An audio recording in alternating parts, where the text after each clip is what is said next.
Welcome to Pigskins and Pageantry, a podcast dedicated to all things SEC football. My name is Wes, and I'd like to invite you to join me, Jesse, and Matt each week as we discuss last week's games, news from around the league, make predictions for the upcoming games, and much, much more.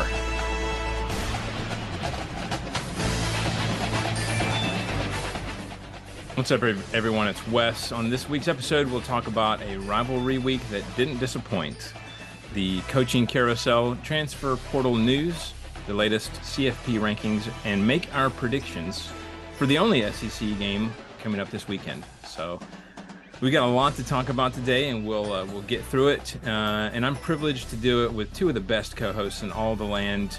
Matt, what is going on, sir? I am hiding from all the transfer portal stuff and the coaching carousel. I'm hiding from all of it. That's the reason why I'm hunkered down in my that was Georgia. The reason why I'm all bundled up in my hoodie. I'm hiding from all the ridiculousness that is college football right now, because holy crap, the place is psychotic. Things are nuts. I don't understand what's happening in the world anymore. Nobody does, and don't think I didn't miss that Freudian slip. Jesse, has your heart recovered from the Iron Bowl yet? Barely. I will say it was doing much better this Iron Bowl, oddly enough, than it was 2 years ago in quadruple overtime. But it was rough and then great. It was everything an Iron Bowl should be, but we'll get there. Yep, let's go ahead and talk about those rivalry games. Always remember, if you ain't first, you're last. Can we just say that we're just going to call this year's rivalry week like some sort of like Rumble week or whatever, because I swear every game so much fighting. So much fighting. Gosh, it was insane. So much. And we're kind of getting started right off the bat here, because one of them was in the first game here, Ole Miss at Mississippi State, the Egg Bowl. Ole Miss winning this one 17-7. I got the point here. I just have a couple of notes here. Not a lot of offense. Obviously, you look at that score, especially in the first half, there was not a lot of offense going on. And then I texted you guys because I was thinking, man, gosh, if Quinshon Judkins had a top tier O-line, like just think about that. Like, he would be breaking all kind of records. He's an unbelievable running back with ridiculous leg drive and speed to boot. So, and then, yeah, like we said, real chippy at the end of this one, as it is wont to be. Jesse, let's start with you first. What was your opinion of the Egg Bowl? Yeah, I agree. I think the first little bit, especially the first quarter, honestly, you could probably say the first half in general was pretty uneventful, other than, a proposal that happened on the sideline. So congratulations to them. But finally, we saw Quinshon Judkins kind of step up in the second half. He was very slow, and it's like you said, we were kind of waiting to see, is this guy going to do anything? We know he has the talent, and he was a little bit of the hero on Saturday night. He recorded 119 yards and a touchdown in the third quarter, and I feel like that touchdown kind of woke up the Ole Miss offense, and that was something they really needed. And then the Rebels were able to kind of keep their stance defensively in the fourth quarter, because if the defense didn't make a couple of those big stops, then this could be a very different game, but they were able to get it done. So good on them, and goodness gracious, did it not start off the rivalry week with a chippy start, and that only continued. Yeah, Matt, what do you got on this one? Yeah, definitely the theme for this week was, hey, kid, I'm going to punch you in the head, because that happened in, I think, almost every game. I mean, Tennessee Vanderbilt had a bench clearing brawl like it was the Braves Phillies or something. It was crazy. Anyway, getting back to the Egg Bowl, though, I felt like I was watching an SEC game from 1992 again, because you went into the half 3-0 Ole Miss, and you're like, oh, we're playing defense today. So definitely a low score. I do want to shout out Quinshon Judkins, though, because, I mean, he finished with right at 200. What was he at? No, not in this game. I'm thinking something else. But I mean, he had a pretty solid day. I mean, he ended up with 119 yards. But I mean, he's had one of those moments where you're like, where's the explosion? Where's it going to be? And he got over that 100-yard mark in this one, and I was glad to see that. Which is good for because him. But Jackson Dart did not on the Yeah. passing side. no, Jackson Dart definitely had himself a rough evening, so to speak. But I do want to go out on a record that's not related to the game here and talk a little bit about how coach coming in on a 4-wheeler was a bit much. I get it. You know, you're the interim, you're kind of filling in, but Yeah. it rubbed me the wrong way. I'm like, this is a bit too flashy for my taste. But whatever. It is what it is. I thought there was something else I was looking for with Judkins, but I've lost that stat. So I kind of liked the 4-wheeler just because I'm thinking it's an interim Mhm. coach. What do you got to lose? And being the interim coach, it's not like the expectation is going to be there, you know, somebody that you're going to have to impress for years to come. It's just, what do you got to do to get your team riled up for the game? And apparently he thought that was it. So, you know, whatever. But being that that he had only ridden one, I think once before that, I think he said. Really? Yeah, it may have not been safe. I don't know. Some staffer put him up to that. I'd be willing to bet. Probably. All right, let's talk about Mizzou and Arkansas, the battle line rivalry. Speaking of chippy, this one was probably one of the worst. Mizzou winning this one 48-14. Matt and I had the same differential, and when we broke it down, it was still the same. So we both get the point. Woohoo. I was sad for Arkansas getting blown out in this fashion. But yeah, way too much fighting on both sides. And it really kind of ruined what was really a great win for Mizzou and a great conclusion to their regular season. And also, can I just add that Drinky is getting more annoying with success, saying It's insufferable. They came here to fight, we came here to play. And I'm like, but you guys were fighting too. It's like this is not like a moral high ground thing here. I just don't. Yeah, that rubbed me the wrong way. Matt, what you got on this one? Well, the thing that kind of stood out for me here is, one, we hope KJ Jefferson's okay, because Yes. that hyperextended knee did not Didn't look look very good. And anytime you have something like that, you just kind of hope that, you know, that particular kid's going to be able to find a way to bounce back from that. Because I mean, again, he's a great athlete. Just gonna have to find a way to get things done on that. As far as the game goes, I think we all anticipated Arkansas to struggle in this one. It's really hard to slow down Cody Schrader right now. I was looking at his stat line earlier. This is where I got mixed up. I was thinking it was Judkins, but it was Schrader's numbers I was looking at. Schrader had 217 in this game. He has had over 100 yards in every game except for Kentucky and Vanderbilt. And that's confusing, but I wonder if they just took him out. well, he didn't get near as many touches Yeah. in those two games. I mean, he had 35 touches against Tennessee for obvious reasons. He had 27 touches against Arkansas, 26 against South Carolina. So I mean, Schrader's amazing right now. You got to wonder what his draft stock's going to look like with the season that he's had. And you know, running backs in the NFL are feast or famine. And if you're hungry for a running back, you're going to go find yourself one. And Schrader, if he can develop, it looks like he's going to be able to be a pretty good one. I think he's a senior, so I think he's about done. Former I don't know if he's walk-on got at that. right. I don't know if he's got a COVID year available or not, but you got to strike while the iron's hot. It might be time to make the jump to the league.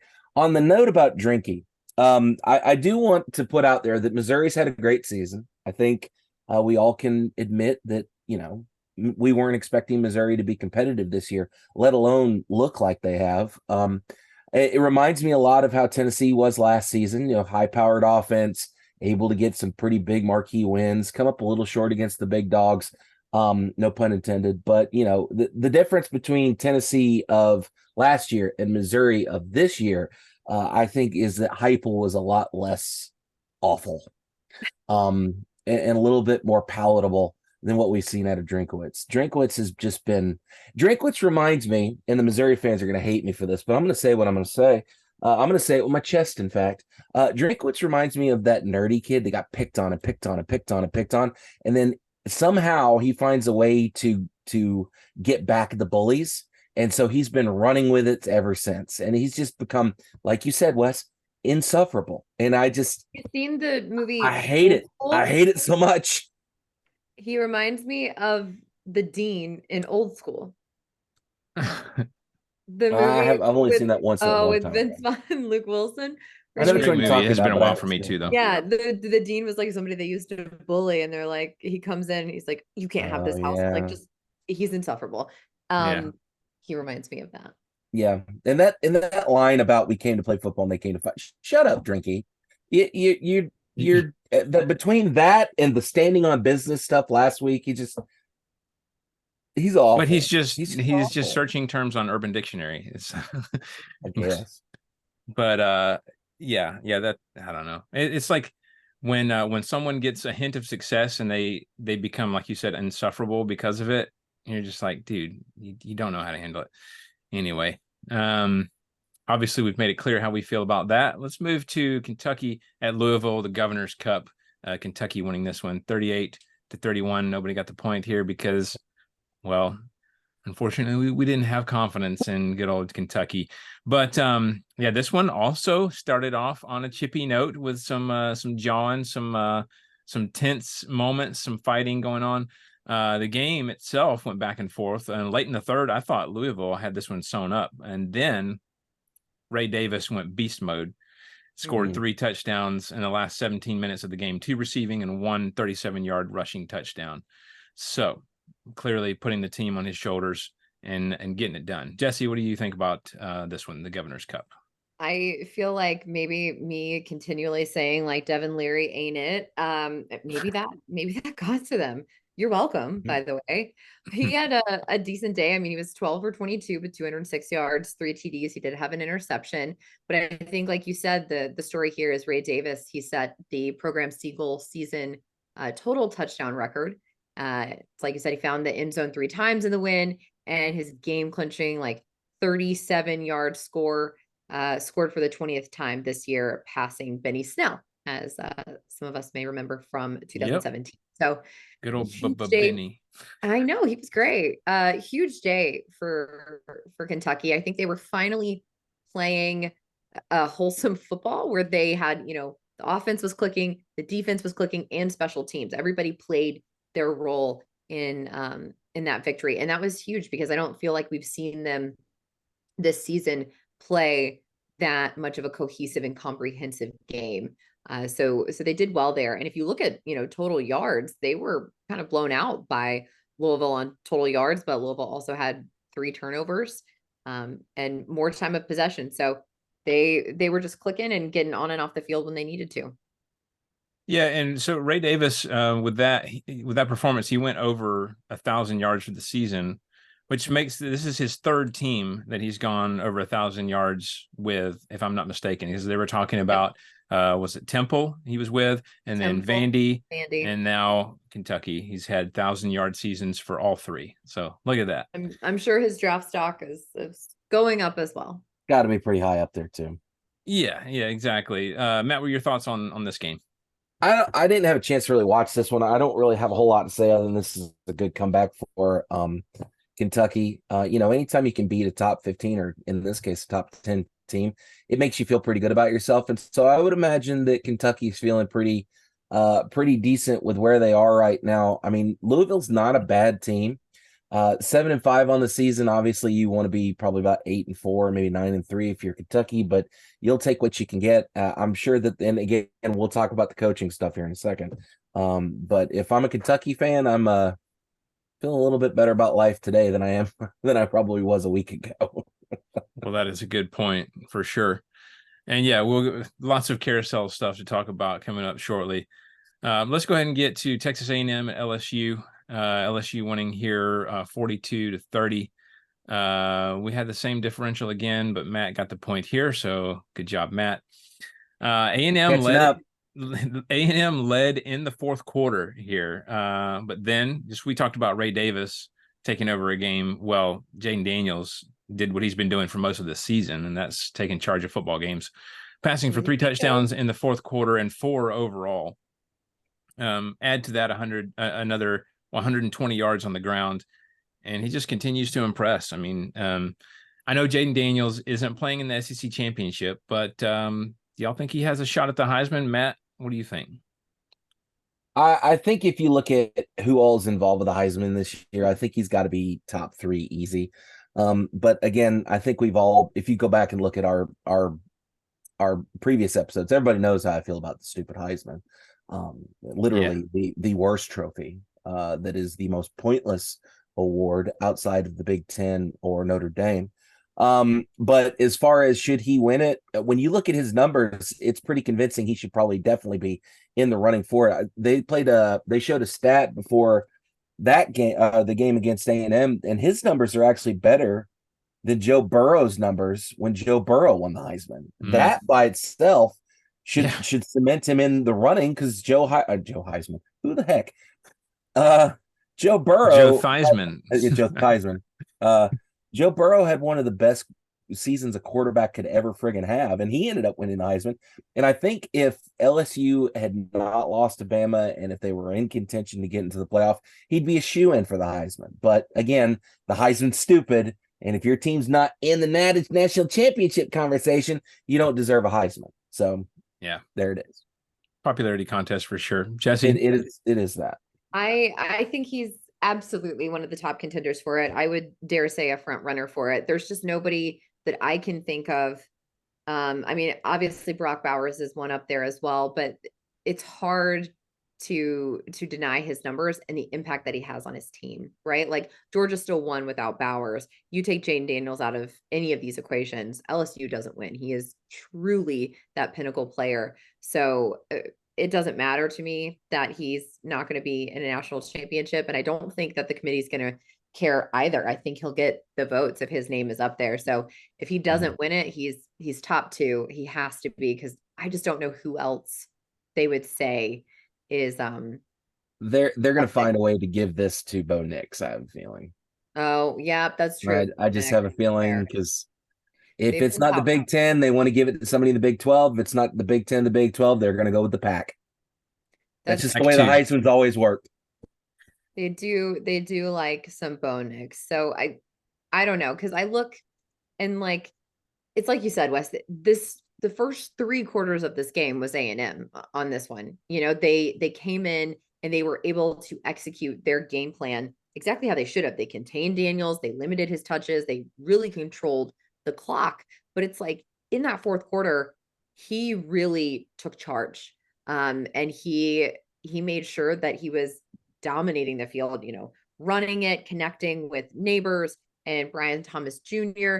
And I think that trio alone is this absolute game changer.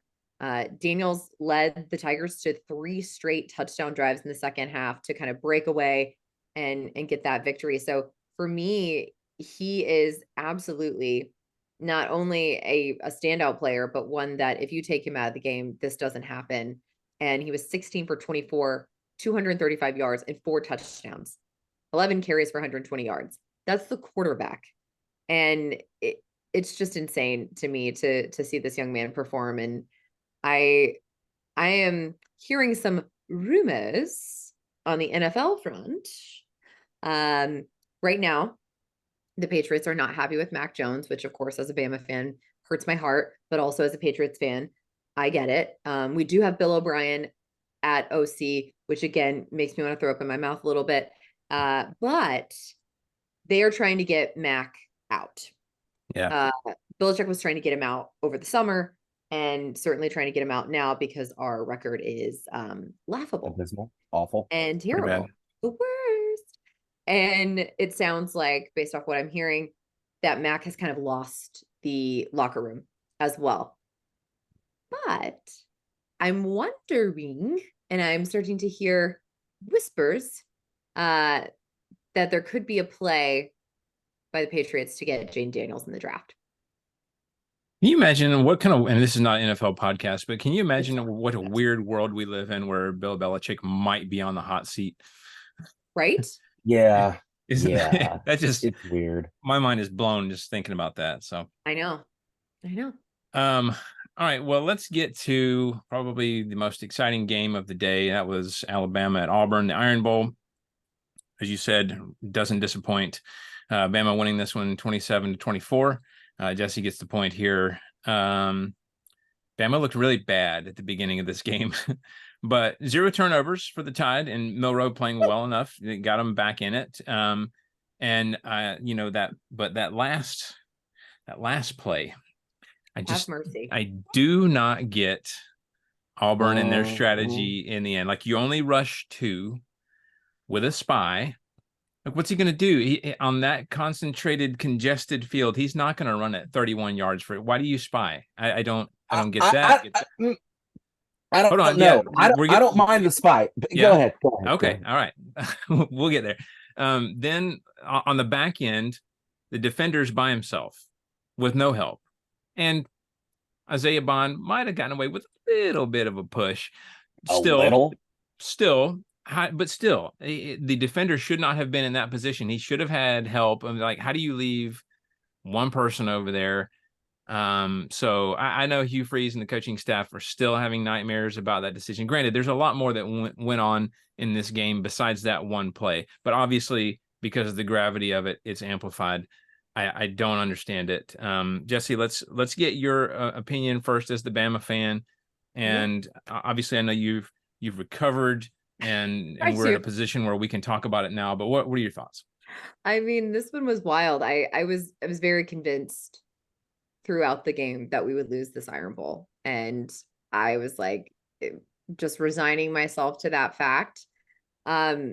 We weren't playing very well. As you said, we weren't playing very well. I think we also, despite it being a rivalry and knowing that Auburn always plays us really hard, and we were in Jordan-Hare, which is just a weird place to be, that we underestimated our opponent with them coming off that loss to New Mexico State, which is silly of us. That's absolutely irresponsible of us. Things also got chippy in this game. I think if you look at literally every single game, there's chippy moments. This one was no different.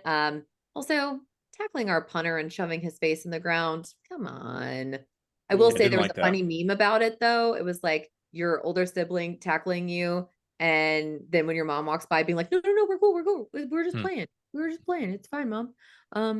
But this one, if you recall, as I mentioned, 2 years ago, Bryce Young led us on a 97-yard drive to eventually win the game in 4 overtimes. That one was nicknamed the disaster on the pasture. This one has been nicknamed the nightmare at Jordan-Hare, which I personally like. I think that's fun. But it was everything an Iron Bowl has been, should be, will be. It was just wild. And for me, as someone who had to watch the kick six ad nauseum on Saturday, I am happy. This is absolutely, if you don't like football, you don't like, the SEC, I don't even care. You watch this game and you're entertained. But yeah, I mean, there were so many errors leading into that last pass, that whole drive. I mean, there was mental errors on illegal forward pass penalties, which happened several times throughout the day, and it really pissed me off, to be quite honest. But there was also, a bad snap mixed with Milroe not looking, and so it goes and we lose yardage, and it's just nuts. It was insane, but that play was astonishing. And as the commentator said, like, that play, Nick Saban said, we practice that play. You always practice that play and you draw it up that way, but it never happens that way in reality because no one actually leaves their defense in that position, like you mentioned. Nobody does that in real life. It literally happened that way. Like it happened the way you draw it up, and that never happens. Right. And it was wild. It was nuts. I mean, I felt like Milroe dropped back in the pocket and it felt like he was there for like 80 seconds. He could have been, because nobody was going to get to him. Nobody was there. And even like they rushed, only 2. I feel like those guys were really rushing. Those guys were just kind of like, beep, boop, bop, beep, boop, bop. And like, that one guy in the middle of spying is just like, I see you. I know. See you. He was like, peekaboo. And then it was like, oh my God. And the fan reactions, and I get it. Like, I've seen the kick six reactions. I have no doubt Auburn fans relish in those and watch them all the time. I have watched those reactions a lot from Saturday. I know that says probably terrible things about me as a person, but have mercy. And then to finish like regulation time with us intercepting, like, right. Which, you And know, I know the calls, there were some bad calls. I know. you know, you were going to hear about that. So I'm like, I know. you know, of course, they wouldn't have kicked that pick at the end. They wouldn't have kicked the extra point, I guess. Had they kicked the extra point, you would have got the score exactly right, Jesse. Oh, shut up. 34-24. Oh, God. But I don't know if that would have happened. Anyway, I've also heard the play They didn't referred give us to the 34.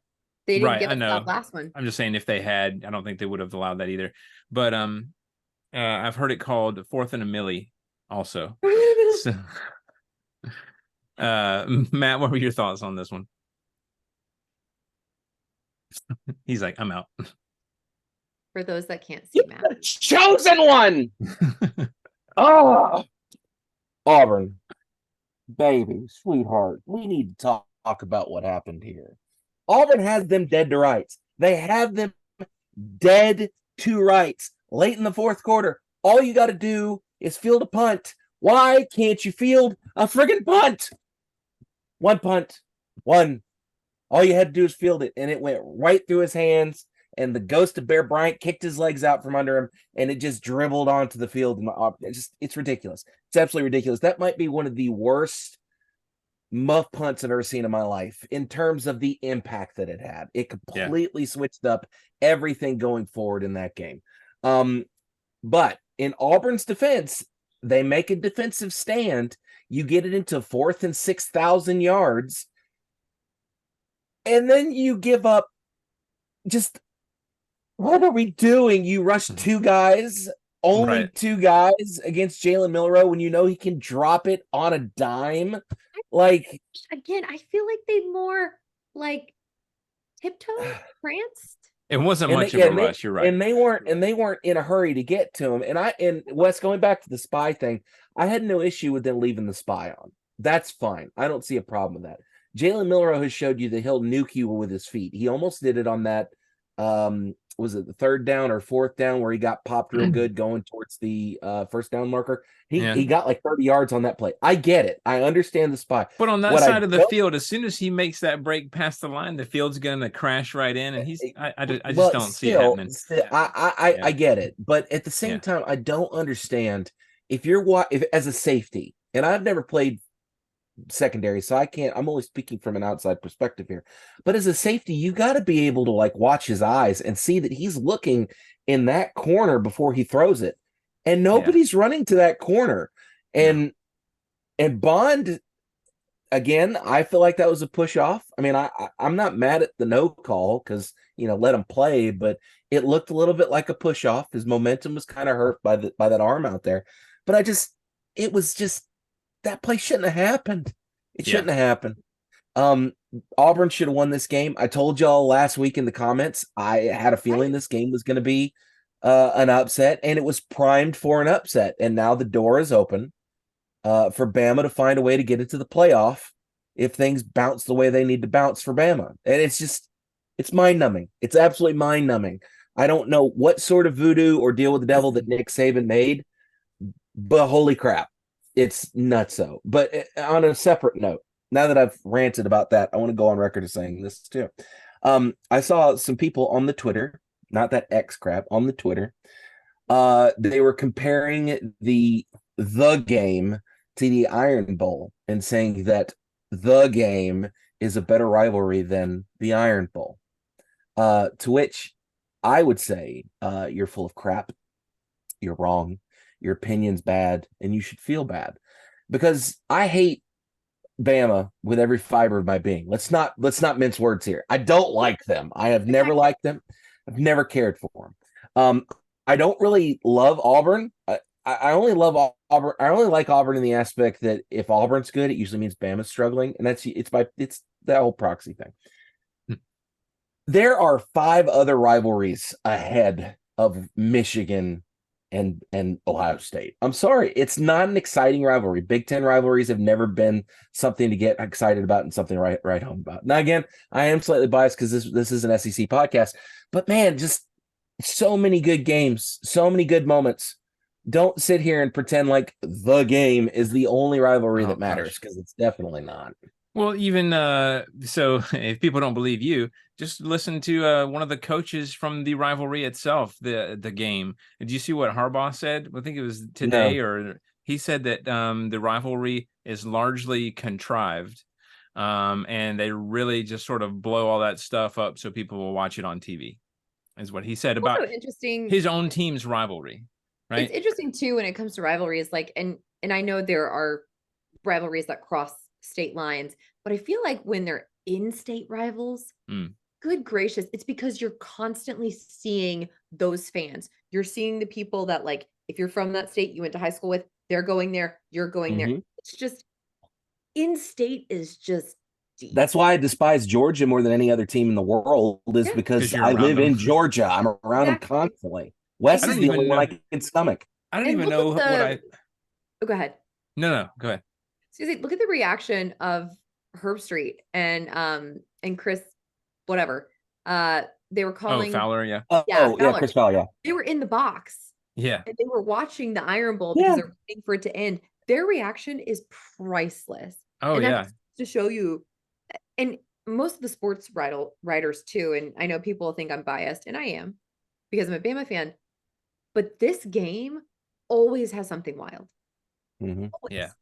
It's really weird. Always fun to watch, even if you aren't a fan of the teams. It's just wild. Yeah, because like we said, even last week, it's you throw out the records as is evidenced. They don't matter by this it's game. 0-0. Doesn't matter at all.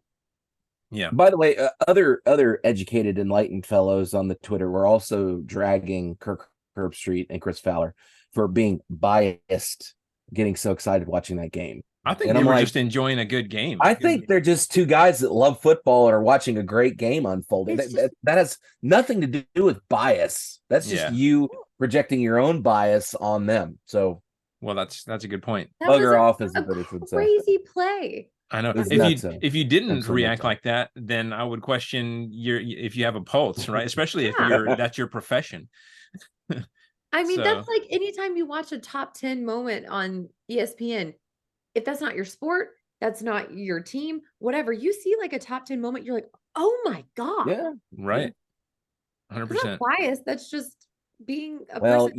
you know how people are. People gonna people. Yes, people are going to infect people.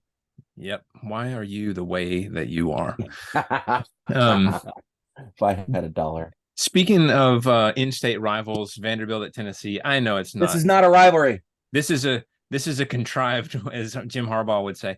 Vanderbilt, Tennessee, which Jesse dubbed the Dolly Parton Bowl last year, and I think it should stick. I think it's great. I don't like that. I don't. I love it. Hey, I guess as a Tennessee Dolly, fan, you should definitely get a vote there. But I'm just saying, You're just mad because she didn't show up to the game in a Tennessee cheerleader's outfit like she did for Dallas. Oh yeah, look, I'm fine with that. She showed up the week before to watch us get reamed out by Georgia. So I mean, whatever. I love that she wore a Dallas Cowboys outfit. And maybe she can work with the sound folks so she can hear herself next time. That was that was bad. It was really bad. But anyway, on this game, obviously Tennessee did a lot better in this one.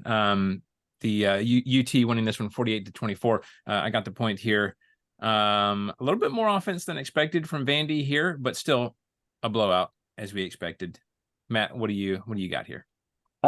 First off, I want to go on record and tell Vandy, get wrecked, losers. Sorry. Listen, the whole fisticuffs thing that broke out in the middle of third quarter, that made me want to just absolutely bury Vanderbilt. I want to make that just a sound, like a little sound bite that we can play from time to time. So listen, Tennessee finally looked like we were hoping they would look all season. Joe Milton has a heck of a game. It's senior night in Neyland Stadium, so he had a chance to go out looking really good. He threw for over 350 in this one at 4 touchdowns, so he had himself a day. Jalen Wright gets almost to 100 yards, but not quite there as well. He had a decent game. Squirrel White and Ramel Keaton both had really good nights as well. Ramel Keaton with 2 touchdowns in this one. So, I mean, I'm pretty happy with how this game went down. And pretty thrilled with that, the seniors get a good solid win over Vanderbilt, because if you talk to any Tennessee fan, they detest Vanderbilt with every fiber of their being. I'm no different. So hence the reason why I said get wrecked.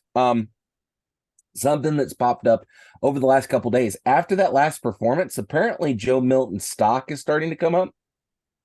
And there's been some rumors going around that if he has a pretty good combine day, and if he looks pretty good in that sort of thing, then potentially he could be looking at getting drafted come the draft. So kind of interesting discussion going on around Joe Milton right now. Okay. By the way, did y'all see that AJ Swan has put in his transfer papers? So he gets his rank for this game, and now he's transferring out of Vanderbilt. Interesting, to say the least. I don't blame any quarterback that wants to leave Vandy out of who knows what's even going on offensively at Vandy that right poor now. kid got beat up bad Saturday too. Yeah. Jesse, your thoughts on this one? I mean, I don't have much to add to Matt's analysis. I think what was expected to happen happened. And I would love a world where Vandy is competitive enough for this to actually matter. It was competitive a couple of years ago, but we don't want to go back there. Yeah. Yeah. We're good. For sure. We're good. We're good with that. All right, let's move to the Florida State at Florida Sunshine Showdown. Florida State winning this one 24-15. Matt's the only one to pick FSU. Yeah, this was the battle of the backup quarterbacks. Florida State had to use their third string for a play after Tate Rodemaker went down on a vicious hit during a slide, and we talked about that a bit. Florida's Jaden Hill got ejected for that hit. Just keeping with the chippy theme, Florida defensive lineman Jamari Lyons was ejected in the second quarter for spitting at a Florida State guard, Kelandre Jones. So yeah, kind of a ugly game all around. Ugly win for Florida State as they're able to do enough to keep their playoff hopes alive, which, as we'll talk about later with the rankings, is big. Florida, on the other hand, not going bowling this year. So Jesse, your thoughts on this game? Yeah, I originally had picked FSU and then I switched at last minute to pick UF because I was like, maybe. I talked myself into it too. I know. Maybe didn't happen. It was very chippy, and kind of wild. But I mean, I think three things kind of stand out. Florida State has now won 18 straight games and 2 of the last 3 against the Gators. The Seminoles have won 20 in a row against unranked foes, and that dates back to their 2021 loss against Florida. And Florida, who has lost 5 straight games, 3 of which are against top 10 teams, is going to miss a bowl game for the first time since 2017. Wow. That's a big deal. That's quite a big deal. And rivalry games are notorious for kind of sealing fates of coaches. I'm not saying that he's out, but I'm just saying that the seat might be getting. Well, they canned a couple of their position coaches today. Matter of fact, I think they fired their linebacker coach and I think their D-line coach. So they might be looking to clean house here in a minute. Not great. Not great. And again, so hard for Florida. It's like they don't keep a coach long enough to build a program around. I don't know that they've gotten the right names in there to build a program around, but it's like, a revolving door of coaches down in the swamp. I wouldn't want the job. Yeah. Matt, your thoughts on this one? Like we said, I think Florida had a chance here. They really did. It looked like they were going to pull it off, and then FSU was able to kind of get away from them there.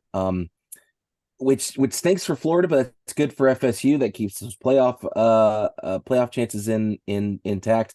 You can't really walk off being outscored 17-3 in the second half, and I think that's kind of what the death knell was for Florida. Again, like Jesse was saying, you got to wonder what the story is with Napier. We know Florida's not patient. We know none of the SEC teams at this point are patient anymore. The only one that is somewhat patient is probably Vanderbilt, and I don't think, and that's more of a lack of options than a choice.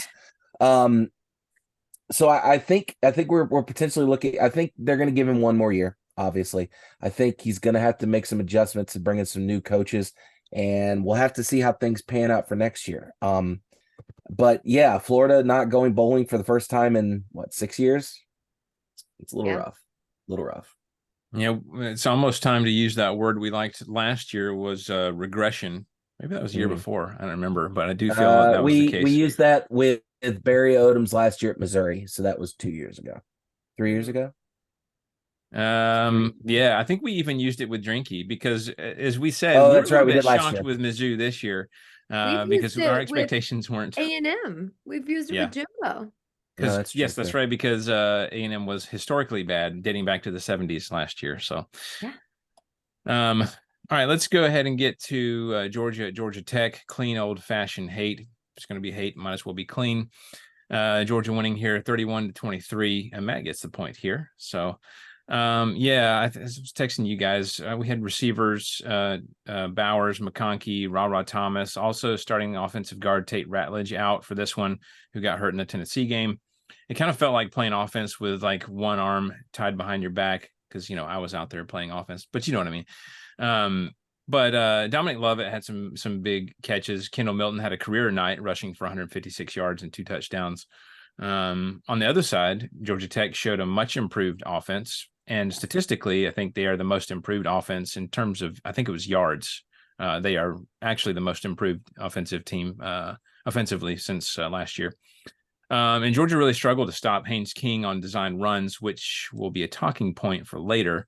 I was a little ticked at the last touchdown that was called back for the Dogs because there wasn't an eligible man downfield. I mean, there just wasn't. Then there was a ricochet pick right after that.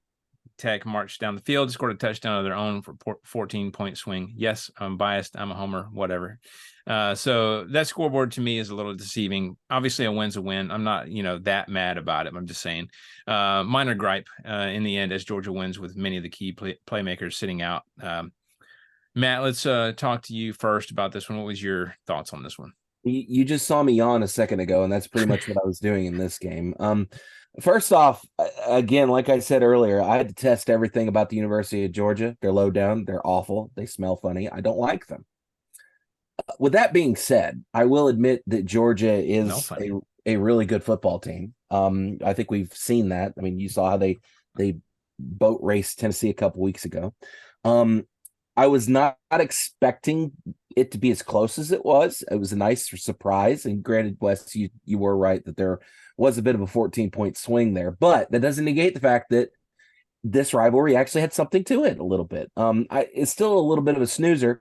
But again, Tech getting somewhat close to pulling it off was exciting for a second before the door got shut on them. So, kudos to Georgia. I think they won 28 straight, 27 straight, something crazy like that, right? I think it was 28, I think. Maybe I 28. don't remember the exact 29. number. 29. Jesus. Somebody beat them, please. It broke the SEC record, which was set by Alabama from 78 to 80 and tied again. Alabama had tied that record in 91 to 93. But they will have to beat Alabama this coming week to stretch that keep it going, to 30. So fact of the matter is, kudos to Georgia Tech for making it a little bit of a game, but Georgia. Yeah, they showed this is not the Georgia Tech of the past few years. And thank God, because Georgia Tech being down is depressing if you're in this state. Because you walk around and you're like, oh, look, there's so many kids wearing Georgia stuff. Where are the Tech kids? I'll tell you where they are. They're in the library. Jesse, your thoughts on this one? Yeah, I mean, it was exciting kind of in the beginning because I thought there might have been a chance. It certainly wasn't Georgia's prettiest game of the season. I know there were several players out, but they did avoid some, disaster by doing enough to get it done. I think Tech can be proud of themselves and the fact that they really did deliver quite a few punches to Georgia over the game. I mean, more so than we've seen them do previously. And they made Georgia settle for field goals at times, which was a huge deal, and made them take, precious moments off of the clock, which again is a win for them in a way. They were threatening all the way up through the fourth quarter, but just couldn't get it done. To me, Kendall Milton was really impressive in this game.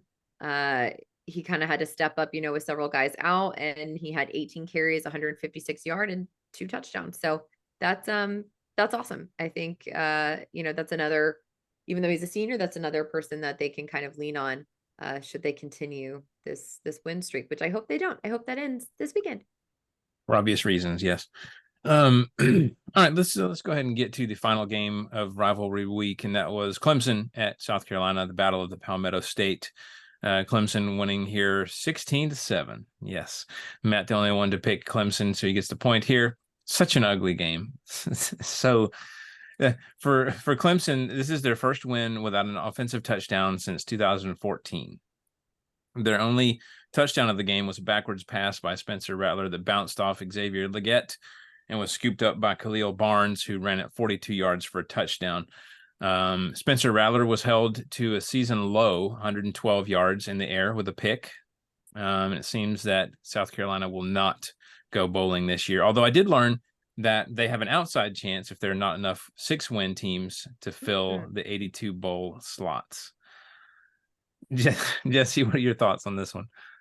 As a former resident of the Palmetto State, what do you think? There's not that many Carolina fans, I'll tell you that. Everyone's, I think, converted to Clemson in the past couple years, but it was senior night, as I imagine it was probably at every university that it was their home game. And Spencer Rattler, man, he honestly deserved better.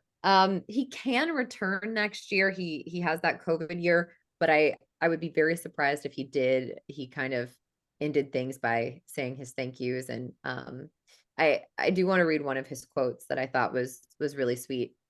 He said, "This placement, everything to me. A dude that helped change the program, played hard every single Saturday. I just want to be known as that."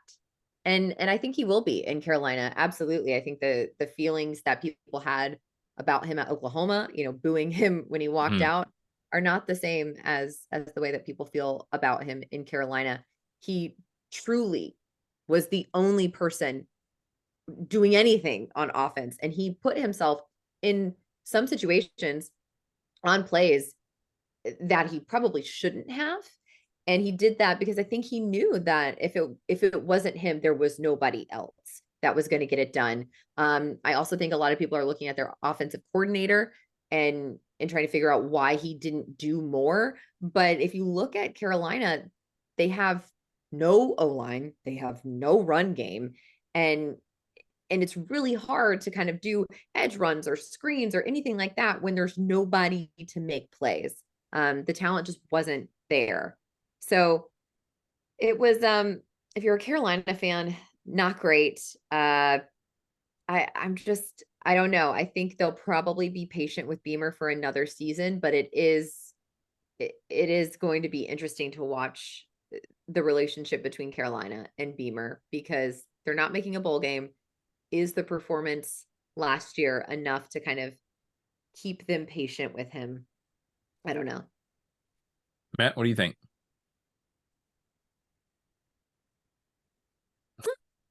I was gonna be that guy, and then Jesse started talking about Spencer Rattler, and I want to unequivocally say for the record that I'm not a fan of Spencer Rattler, but I do admit that the guy is talented, and he was definitely making bricks without straw this year.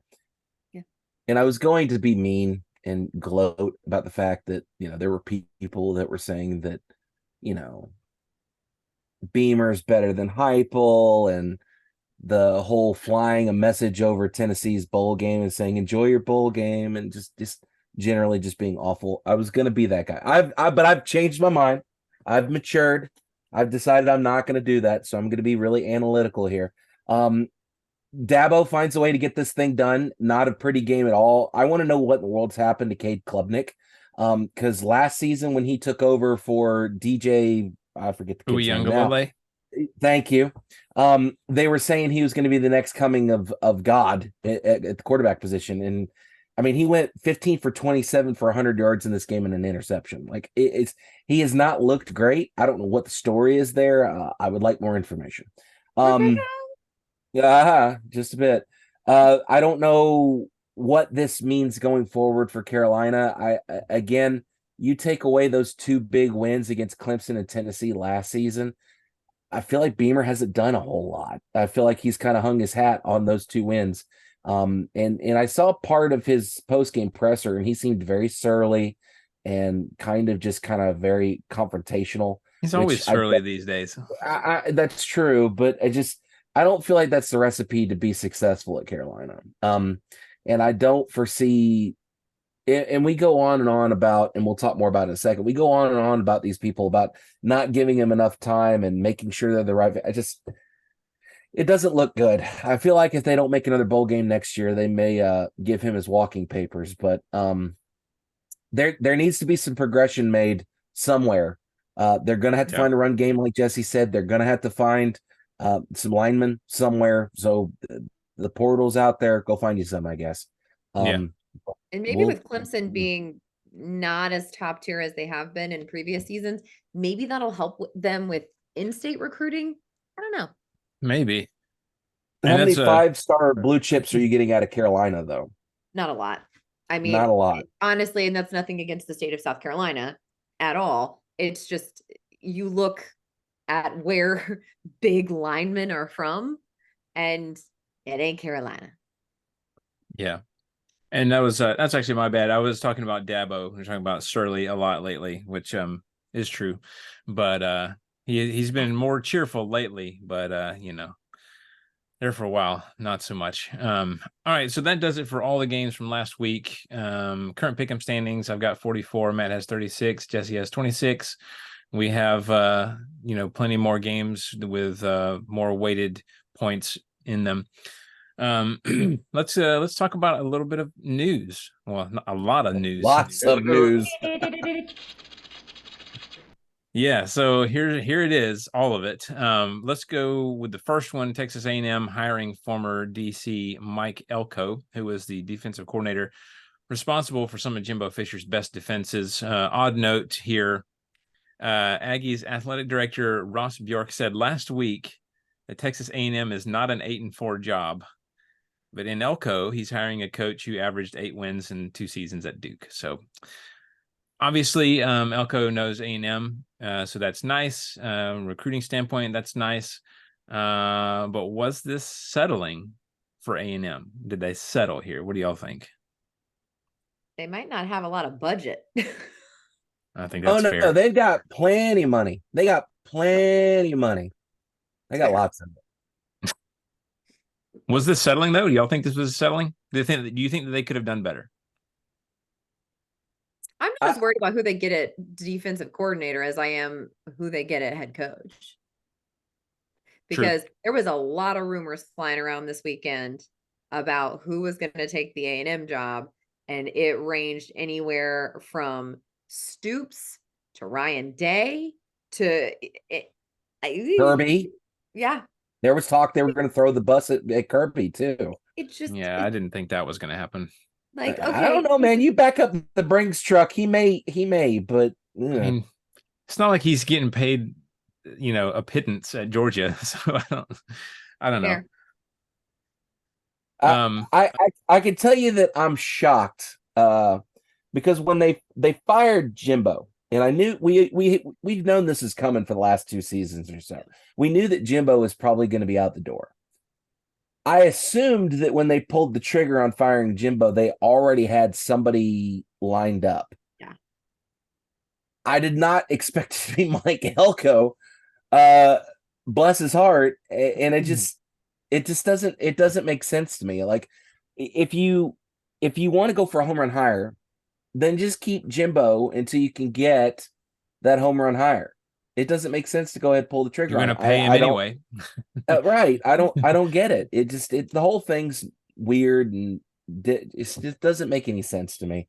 Not to mention that I don't know if y'all saw the presser when they brought Mike Elko off the plane.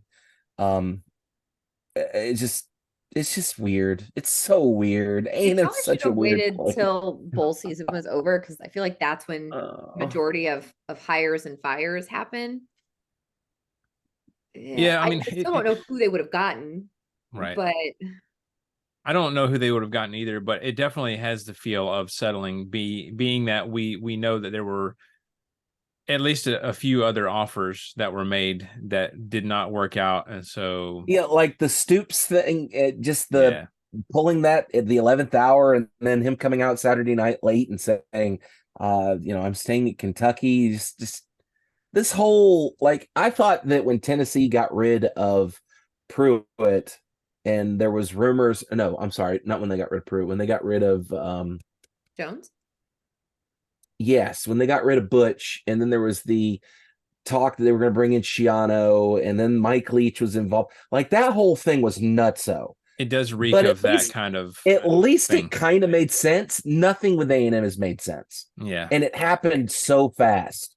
The Tennessee stuff took like 3 or 4 days to kind of get off the ground. This was done in like 12 hours. I mean, Really...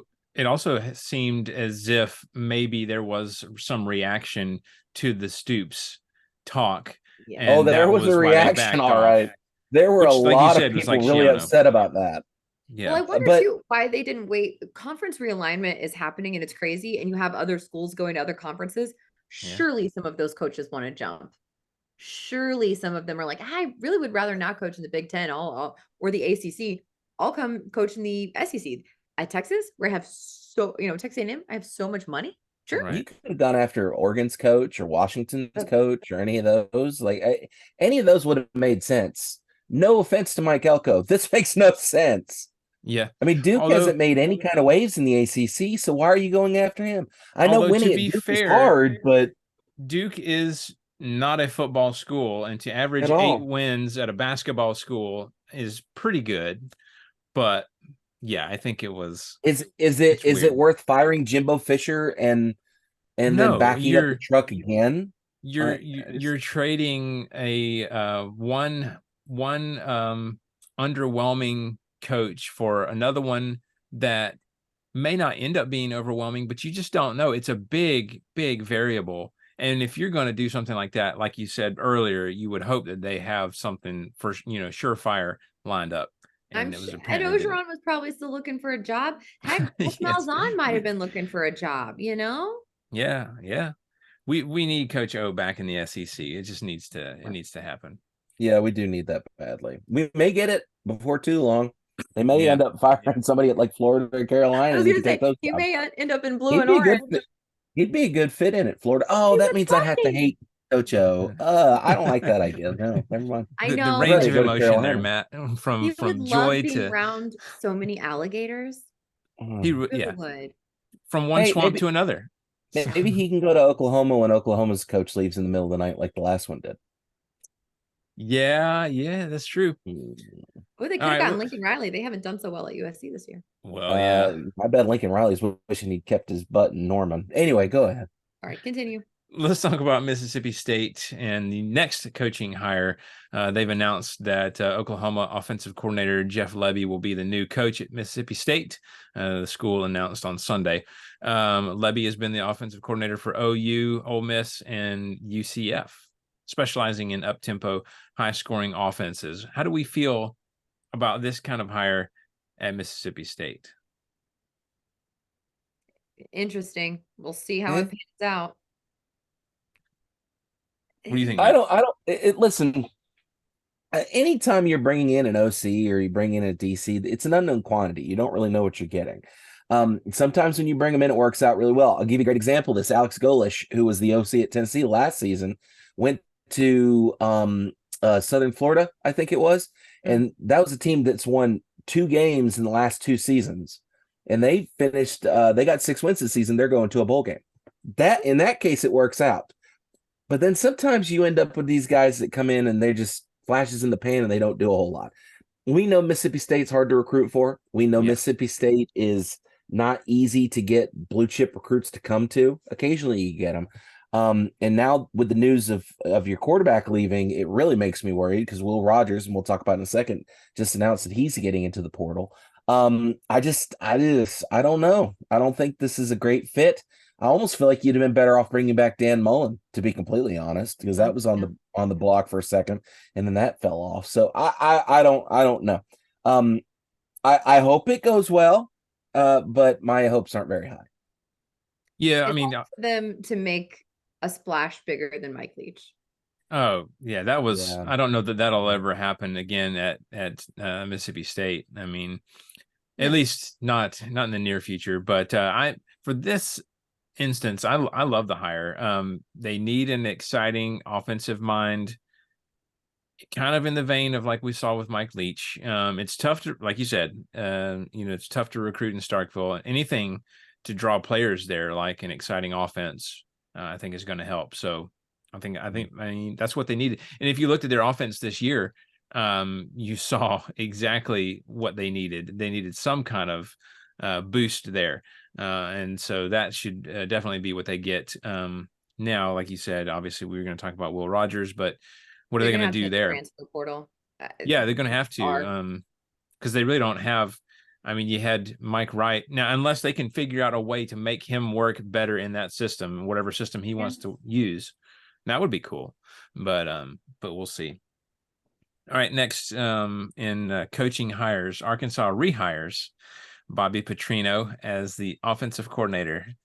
Back in Arkansas, Bobby Petrino. And when I did a quick Google just to kind of confirm, and obviously the first thing that pops up is the neck brace, the pictures of his his face all beat up and everything, and I was like, well, here we go again. what do y'all think about the OC at Arkansas? It's interesting to hire him as an OC because obviously he was head coach there. Yeah. He's been a head coach at a smaller institution, but nonetheless a head coach. And now he's going into an offensive coordinator role. Interesting. I'm sure it pays more than being the head coach at the smaller school, but I'm just assuming that this is like a stepping stone for him to try to get back to a head coaching position in the SEC. But interesting move, Arkansas. Interesting move indeed. I Let's mean, see how it plays out. I know with him, obviously with A&M's turnover that's going on right now, it makes sense that he's going somewhere else.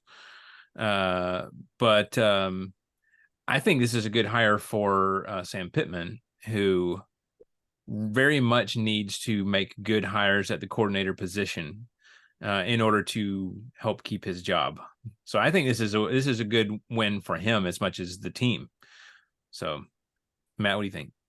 I feel like there's a lot of baggage with Petrino. There's the stigma of what happened with the motorcycle incident and just all that stuff around that whole circus that went down. But I mean, the guy can't coach. I mean, if you look at the stops he's been on, he was in the NFL for a while. He was the head coach at Arkansas. Got him all the way up to the Sugar Bowl. So I mean, it's feasible that this can work out. I don't know. I feel like with all these hires this year, I'm just kind of like, we'll see what happens. I don't have high hopes. Of course, it's one thing to take a coach that has baggage from a different institution and bring them into yours. It's another thing to take a coach that has baggage from your institution and bring them back. That would be like Ole Miss bringing back Hugh Freeze, and it's just right. Like, It's exactly what I was thinking about. Of course, granted that was a little bit more recent. Petrino was, I think, 2011, 12, something like that. Somewhere in there. So he left there in the middle of the night to go to the Falcons, didn't he? Isn't that how he got out of there? I was just looking at his Wikipedia page. Maybe. Yes. Yeah. No, I'm sorry. No, he got fired in 11 and then went to he took a year off, then went to Western Kentucky in 2013. Yeah. So he spent the last 10 years going Western Kentucky, 4 years at Louisville, back to Missouri State, back to the OC at A&M. So who knows? So and at least he's had some practice at sliding into that OC role. So maybe we'll see how that goes this year. All right, so you mentioned transfer portal. Let's talk about some notable SEC players entering the portal. As we just mentioned, Will Rogers, Mississippi State, and then another one that was kind of a surprise to me. I guess not necessarily with the coaching turnover.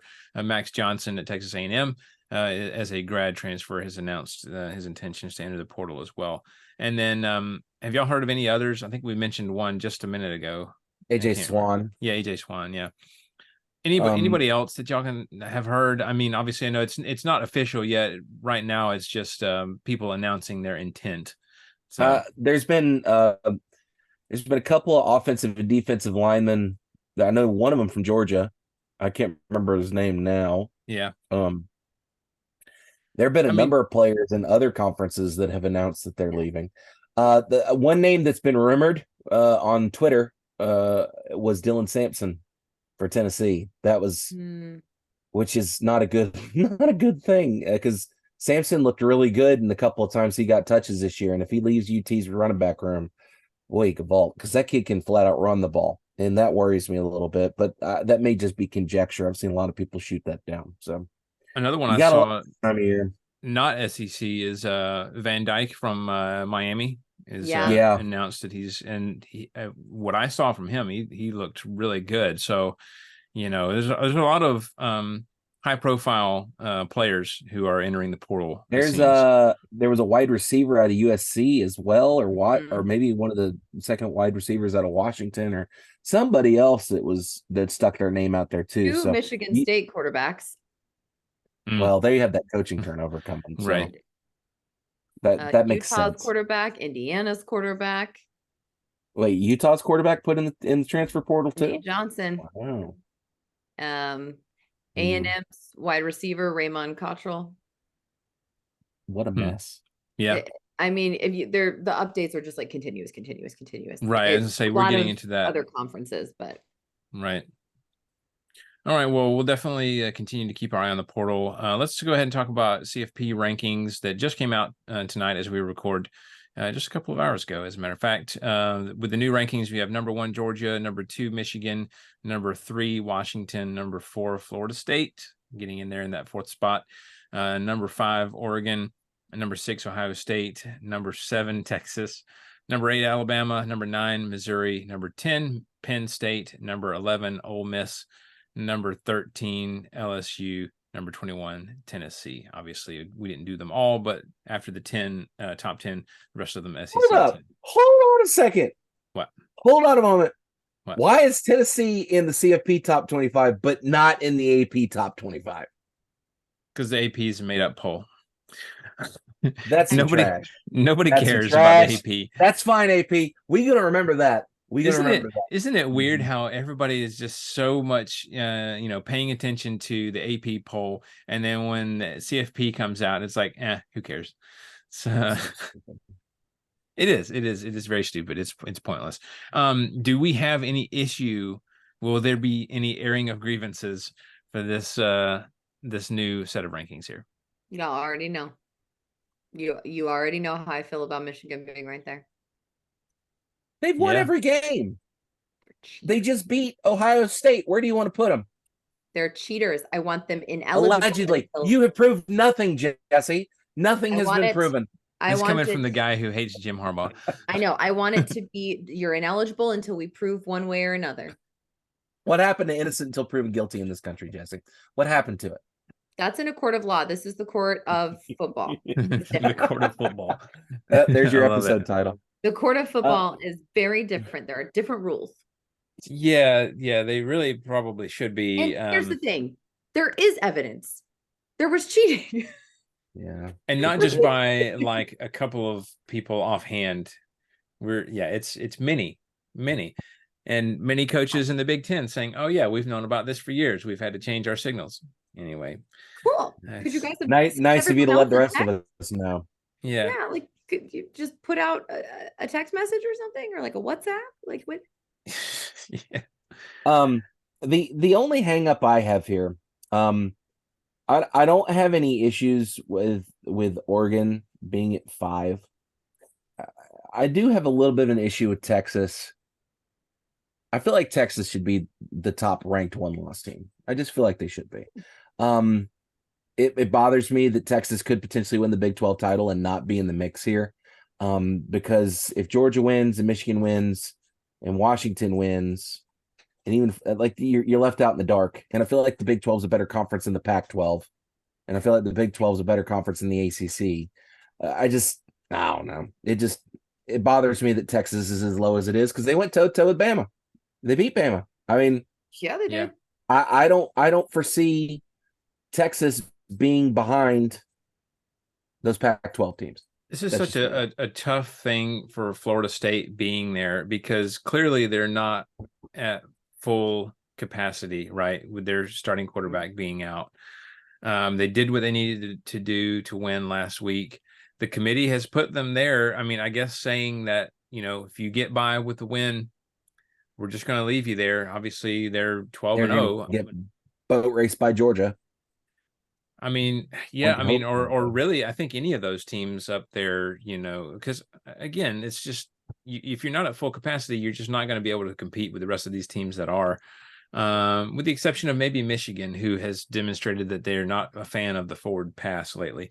So I don't know. It's really a tough situation for Florida State to be there right now, and even more so if they manage to win the ACC next week. You know, I mean, it almost kind of feels like they shouldn't be there, but at the same instance, it's like, well, if you drop them, where are you going to drop them, and who are you going to put in that fourth spot? I mean, So, this rankings right here and the records and all of the teams right here is further proof of like, thank God we have an expanded playoff coming, because yes, right now that expanded playoff with these teams would be so much it fun. would be amazing. By the way, did you see the matchups that we would get? Somebody put that on Twitter and I retweeted it. Hold on, I'm gonna find it. You would have, listen to this slate of games. You would have Michigan, Georgia, Washington, and Florida State getting first round buys. I think we're all okay with that. Yep. In Tuscaloosa, you would have number 8 Alabama versus number 9 Missouri. That would be a great match. In Eugene, Oregon, you would have number 5 Oregon versus number 12 Tulane. That would be interesting to watch. Okay. Winner of that game would get Florida State in the Orange Bowl.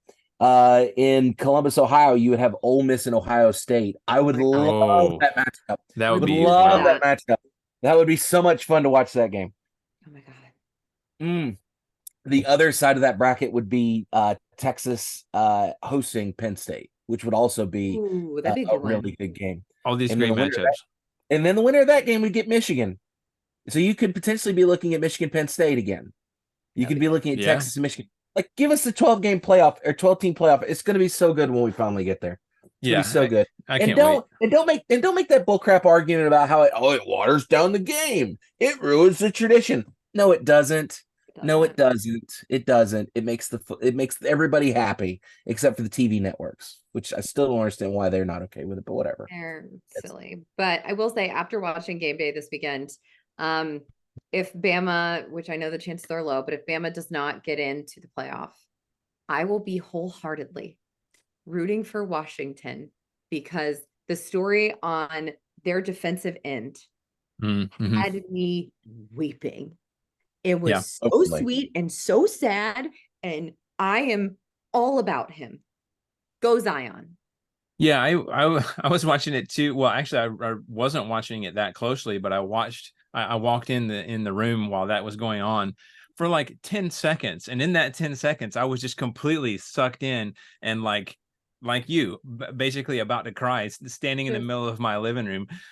It's just a lot for that early in the morning, and it really hit me in the feels. And I wish him all the success, and I'm behind you, Zion. Yeah. Okay. So well, wait, hold on. Before we move on, Washington's your pick right now? I'm just going to support them. Yes. Okay.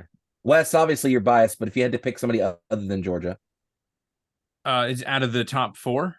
All right. What do you mean? Who would you pick if you had to pick a team to pull for in this? Let's pretend we're in our 12-team playoff. Oh, okay.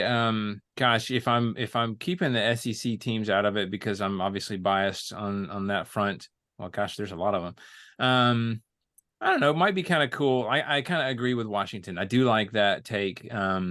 Maybe a close second would be Oregon, just because, I think they're kind of cool. Obviously, Dan Lanning there too, like him as a head coach there. So that would be cool. What about you? Yeah, FSU. I hear you. Well, listen, I feel like as a Tennessee fan, us and Florida State fans have a lot in common. I do have a soft spot for them because we did take the 1998 national championship from them in the Fiesta Bowl. You feel bad about that?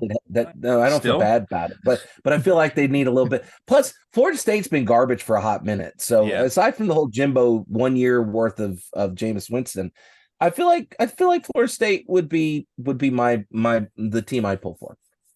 Okay. With like maybe Oregon being a close second, just because the Ducks are a cool mascot and I like their color scheme. There you go. All right. Well, we're gonna do something fun here in our speed round.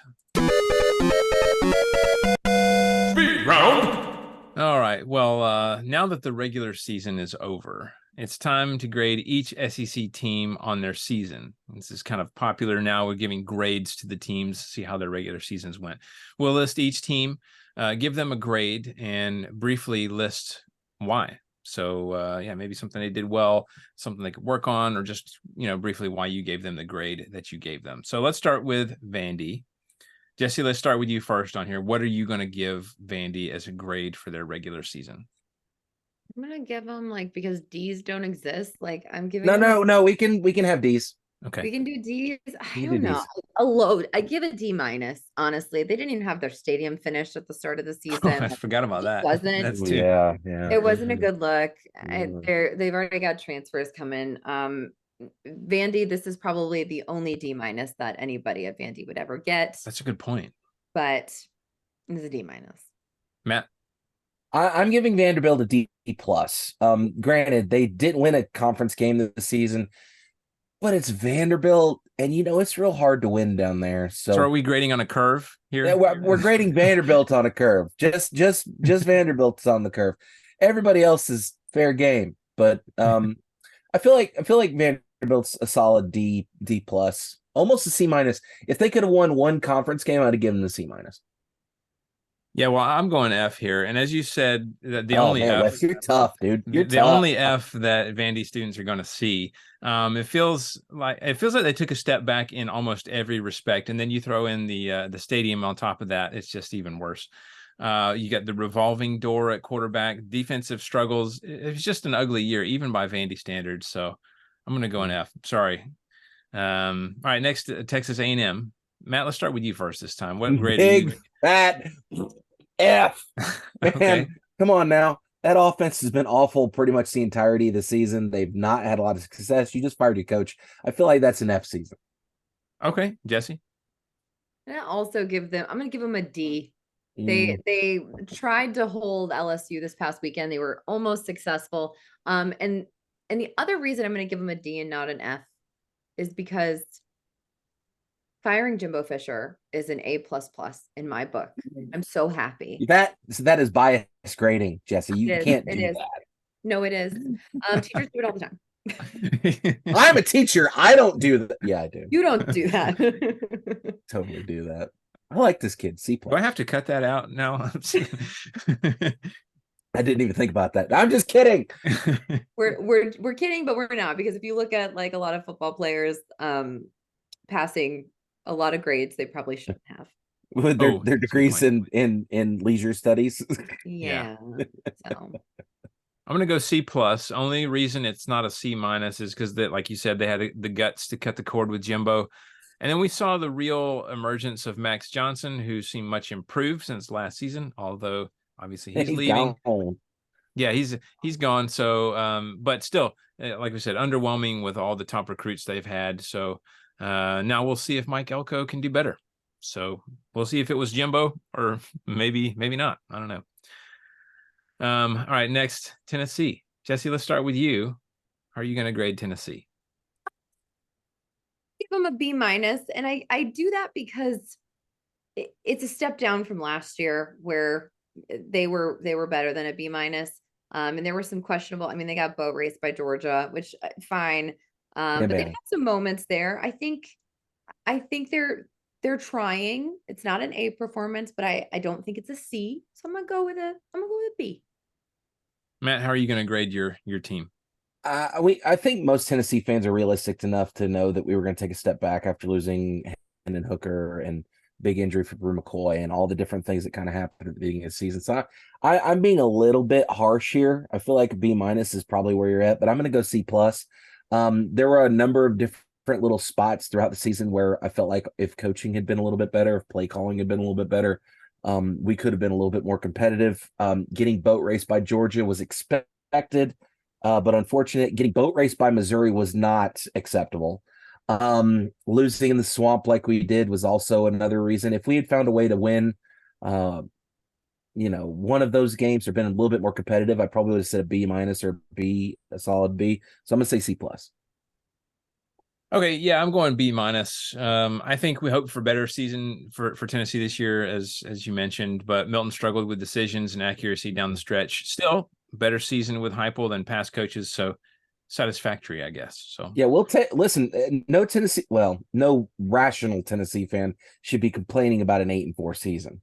There have been lots on Twitter though that have been whining all last week and this week, talking about how we're awful and they need to fire Heupel and they need to fire the coordinators and just sit down and shut up. Let's just be happy we got 8 wins and we got a bowl game. Twitter, is that some new social media site? So It's Twitter, Wes. We're not doing this X crap. South Carolina. Matt, let's start with you first. How are you going to grade South Carolina? Oh man, listen, they were doing so good at the end of last season.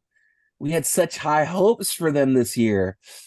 I'm gonna say D minus. I feel like there were a number of instances where Carolina could have taken the next step to get better, and they did not. The only reason I don't actually, now that I think about it, I'm gonna say D plus. And the only reason I say D plus is no, you know what? I'll even go a step further. I'll say C minus. Let's say C minus. Only because Spencer Rattler showed me that you can do everything you can do by yourself, but it's not going to get you far enough. And kudos to him for attempting to make a season out of it. So C minus for me. Jesse? I'm gonna go D plus, and it's tough because I would have given him a D minus or an F after what we saw last season, and it's just we're not even like getting to a bowl game. The reason I don't fail them is because in this group project scenario, Spencer Rattler did try his best, but he can't perform for the rest of the group. He did all the work. He did all the work. Everybody just showed up, and he couldn't do anything with his group members. I get it. I've been there. And I don't want to fail him. So I will go. Okay. Yeah. Jesse's been that person in the group, but me and Wes are the guys that just kind of sit there and make jokes and wait for the you to get the work that done. Wants to email the professor so bad.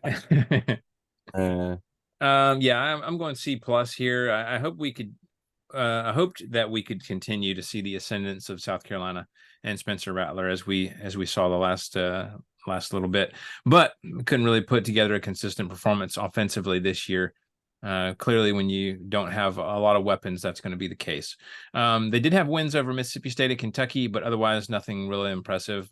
Not that that's impressive, but it is some conference wins. So moving on to Ole Miss. Jesse, how are you grading Ole Miss? I'm going to give them a B plus. And the reason I don't give them an A is because I feel like there were some performances where they let teams hang on more than they should. They've had some questionable defensive performances as well. And I think they're missing some magic, not even magic, but they're missing a little bit to be with the A teams, right? They're not quite there yet. They're on the cusp. So I'm going to give them a B plus, but they're still like red notes in the margin of like defensively, let's try to improve our sentence structure. And, maybe let's try to be a little bit more consistent with our quarterback grammar. Run on. So, Matt, what are your thoughts? Yeah, Jesse's that teacher that has a rubric and she's going through and making sure you've hit all your high points. Meanwhile, I'm over here telling you that I'm going to give them a B, solid B. There were a couple of times where, again, Ole Miss should have found a way to kind of keep those teams from catching up with them. And I feel like Ole Miss is always kind of on the periphery of breaking into that next level. They're just not there yet. So I'm going to say a B. I would say B plus if they'd found a way to beat Bama, but that didn't happen. Yeah, I'm going to go A minus. It's hard to be mad at this season for Ole Miss. This is their second 10-win season in 3 years, and the only teams they lost to were Alabama and Georgia. So, I mean, all things considered, I think a pretty good season. So, let's move quickly to Missouri. Matt, let's start with you first. How are you going to rank Drinky's team? I took Missouri's paper and put it on the bottom of the pile and then locked it. Okay, that's fair. But no, in all seriousness, that would obviously be I guess probably in a solid A, given the way things worked out for them this season.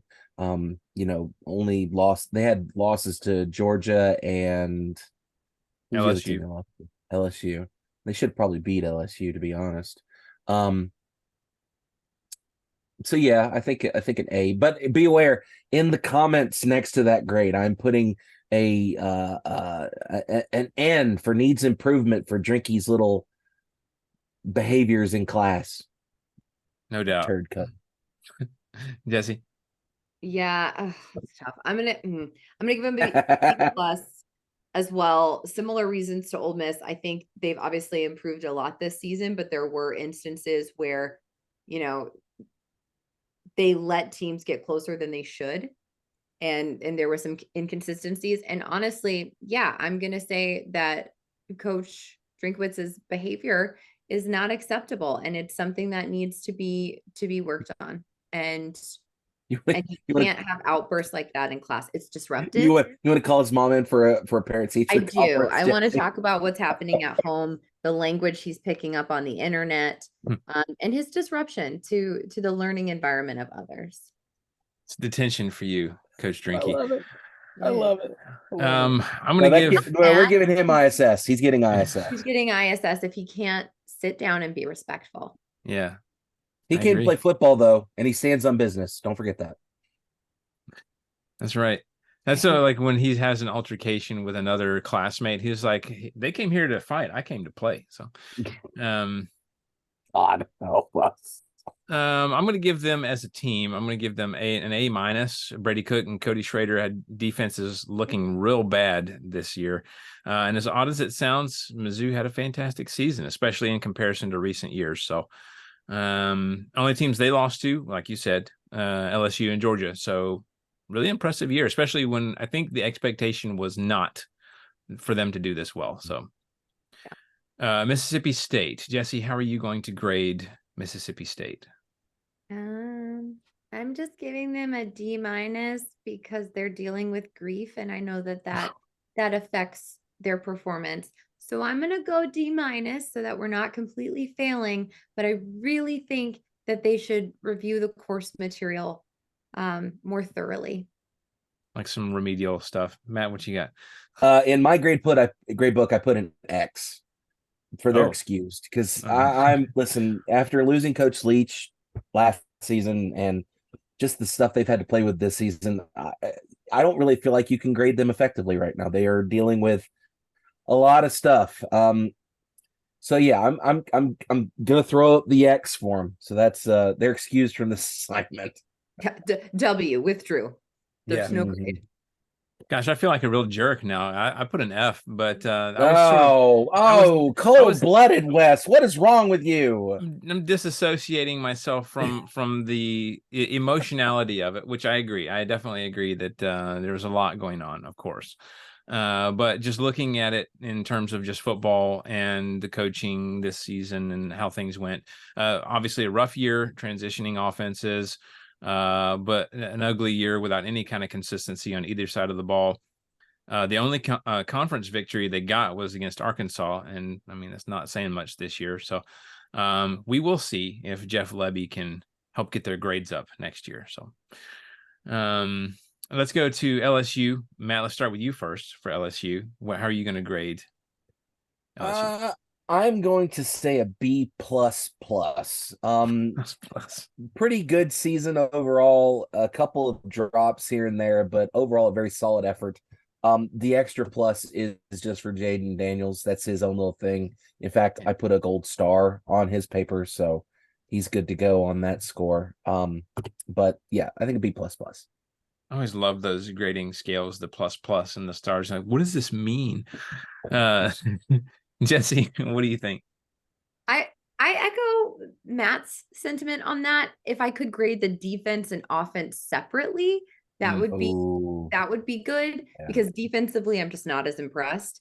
Offensively, my goodness, it's like in the group project where you do get individual rubrics with your grade and you all have the same grade because you have to. But then on Jaden Daniels' paper, I write, I would have given you an A. Unfortunately, you were brought down slightly by the performance of your group members. Believe me, I understand, and I see your effort, and it's commended. And on the next project, we'll get you a better group. Yeah, I'm going to go A minus. Only reason it's not an A plus is because of that slow start, largely due to the defense, I think, which did improve as the season went along.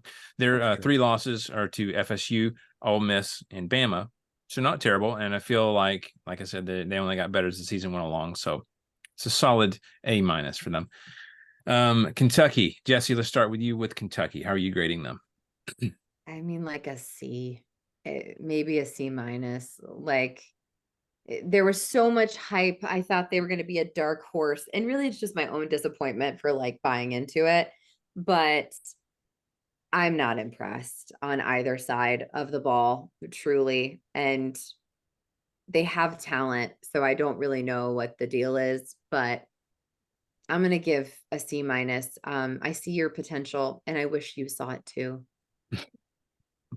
Matt, what do you think? I'm loving this segment.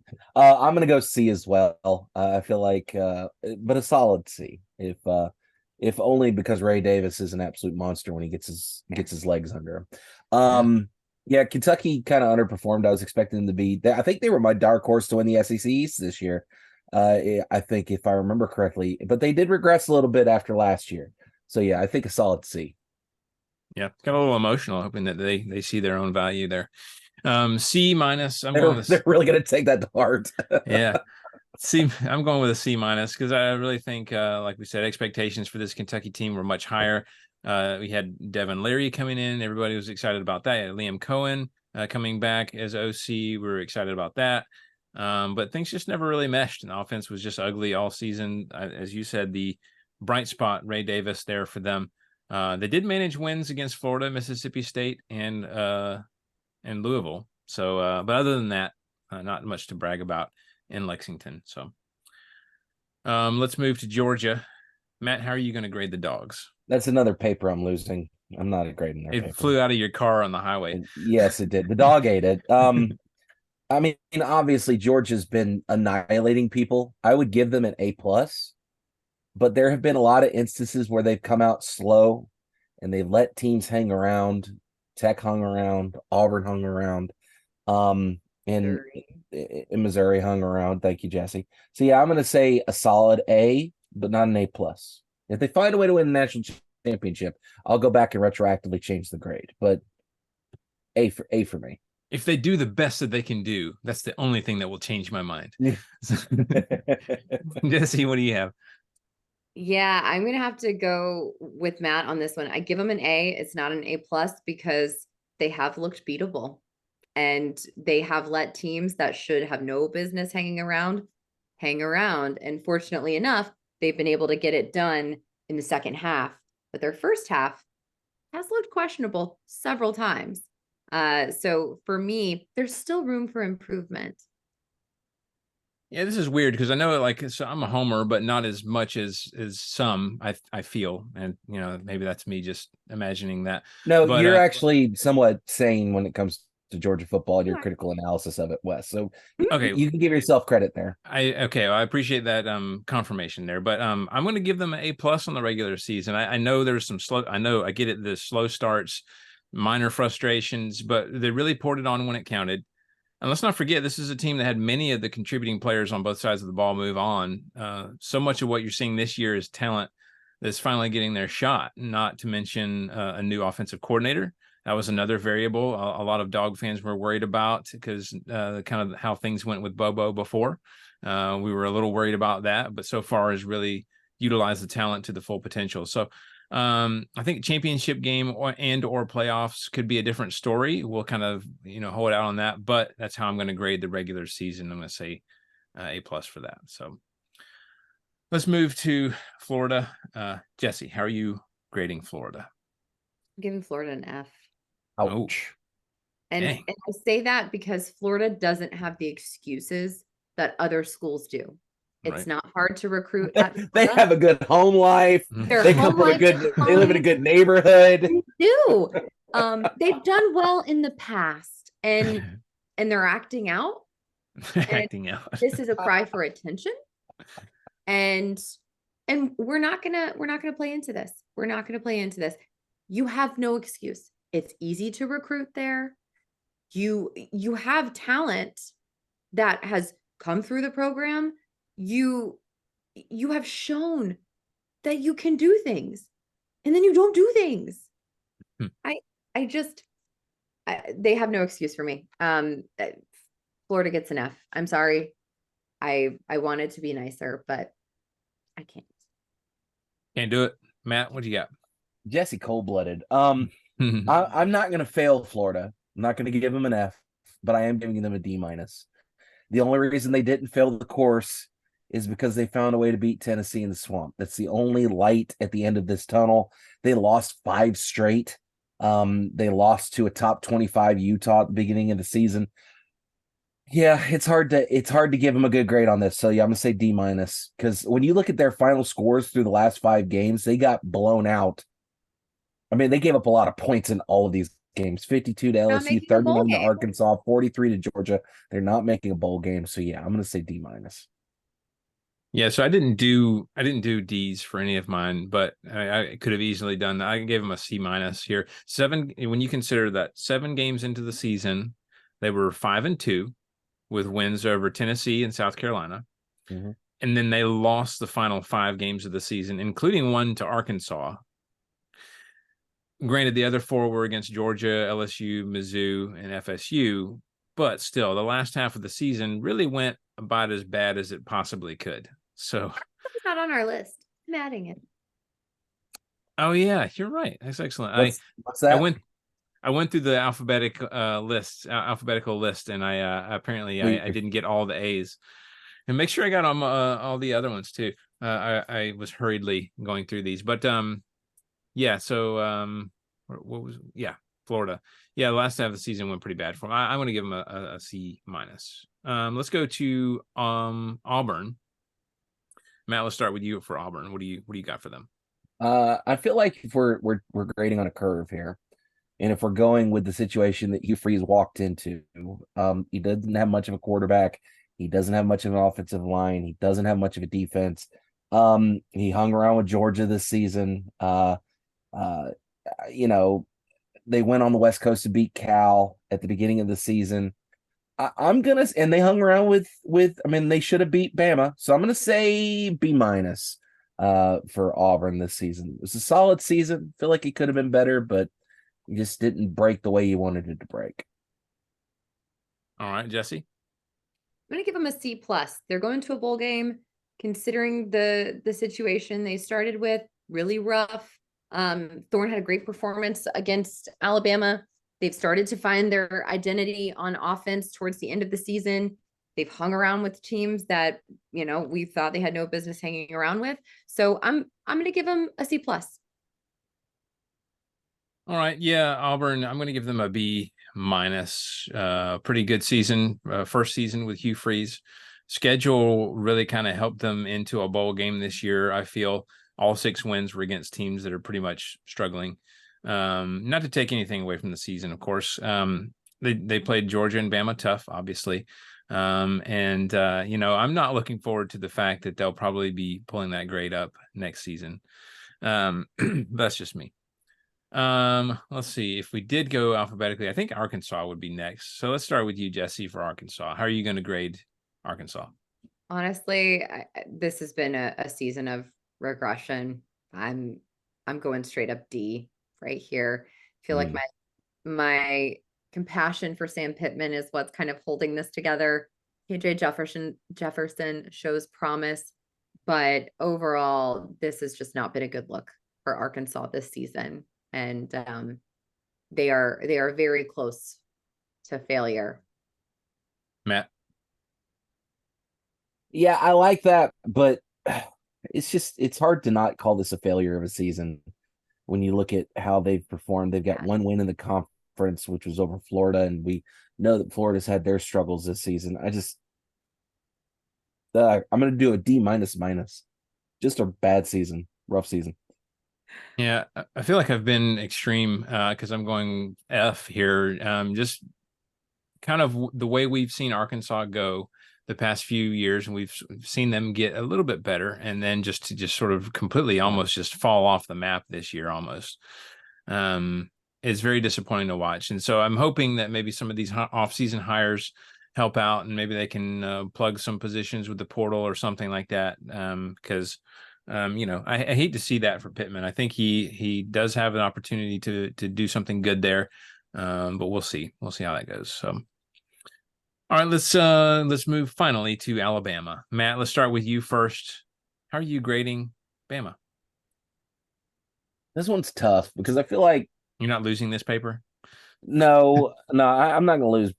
I really feel like I should with the way that Alabama's dad would have a parent-teacher conference with you in a minute. Ooh, I'm a state employee. What's he gonna do to me?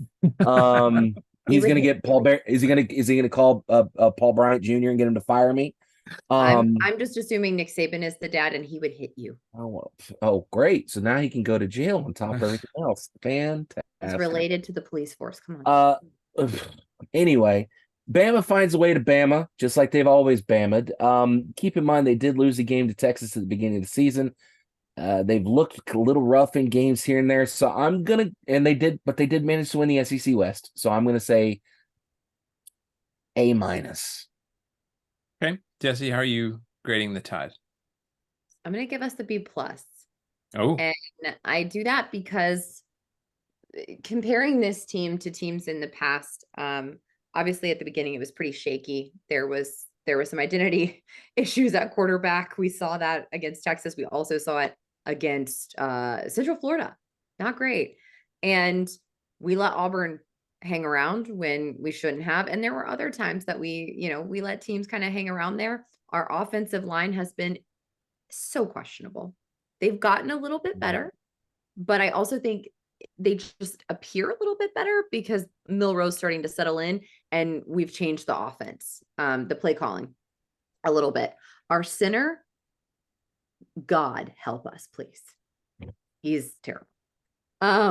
But I think, we've got some questionable areas, and comparing them to what I would consider an A to A+ teams of the past, I think we're in B+ territory. Okay.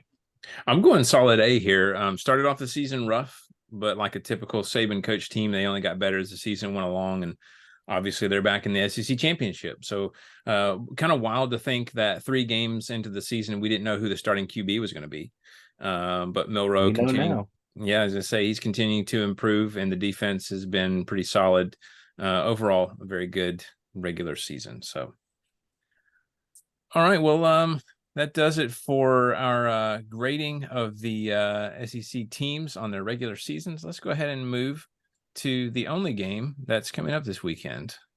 Ladies and gentlemen, let's get ready to rumble! All right, the only prediction we have to make this week is obviously the biggest SEC game of the season, and that is the SEC championship between the Georgia Bulldogs 12-0, 8-0 in the SEC and the Alabama Crimson Tide 11-1, 8-0 in the SEC. So this is 4:00 on CBS from Mercedes-Benz Stadium in Atlanta, Georgia, on Saturday. Matt, let's start with you first. What is your prediction for SEC championship? Is this the final CBS game that they have coverage? SEC so there's on no CBS. more. There's no more Gary Danielson after This is the last hurrah.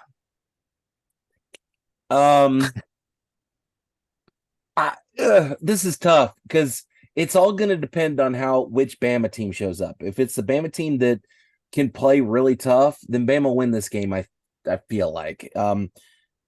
However, I don't know if Bama comes out strong the first half and then Georgia comes out slow, then maybe Bama finds a way. But I don't know. It's been hard to bet against UGA for the last 2 years. So I'm gonna go ahead and pick Georgia 28-21. Oh, it hurts so much. I'm Ron Burgundy. Yeah. So, interesting stat here that I was unaware of. Georgia has never beaten Alabama in the SEC championship. Can that change this week? Out of how many times? I didn't look at the number. I just Well, saw that. that's the question. If it's like no times out of two, Well, I was gonna say I know that there's been 2 since I've been in the last 10 years, because I know it was the Aaron Murray, and like was that 12 or 13 or whatever year that was, and then the one where Jalen Hurts came in for Tua and won, and that was what, like 3-4 years ago. I'm losing track of years. Like 18 or 19. Yeah. But anyway, interesting stat that I just saw in passing. Can that change this week? The first thing that I have to consider here is the injury report. It sounds like Bowers and offensive lineman Tate Ratledge were the closest to playing on Saturday, with Thomas and McConkey being a little bit more limited.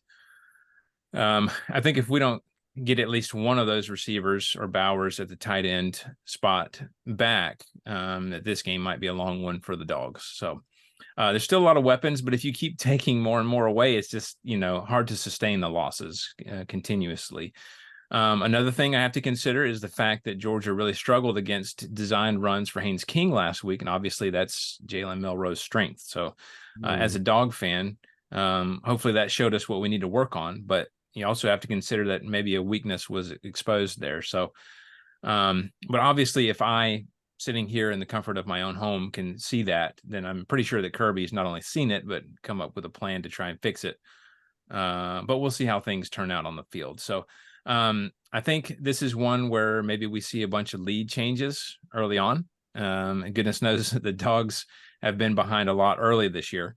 But I think they've responded well, and I think they'll continue in this one as well. So I think the offense does enough, and the defense gets a much needed stop later on. And I'm going to go with the Dogs here, 31-24. Jesse, what you got? It looks like we've met 4 times in the SEC championship, 3 or 4 in the 21st century. I am doing this simply because I would feel sick doing otherwise. I'm picking Bama. I'm not confident at all, but to pick UGA over Bama makes me physically ill. So for my own health, I will not choose UGA. I'm going to pick Bama in a very close one, 28-27. I agree with Matt. It depends entirely on what Alabama team shows up.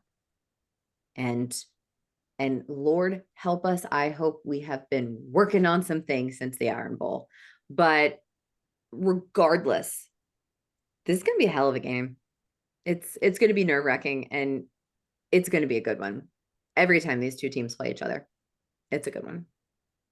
Yeah, and I think some years of my life are taken off typically.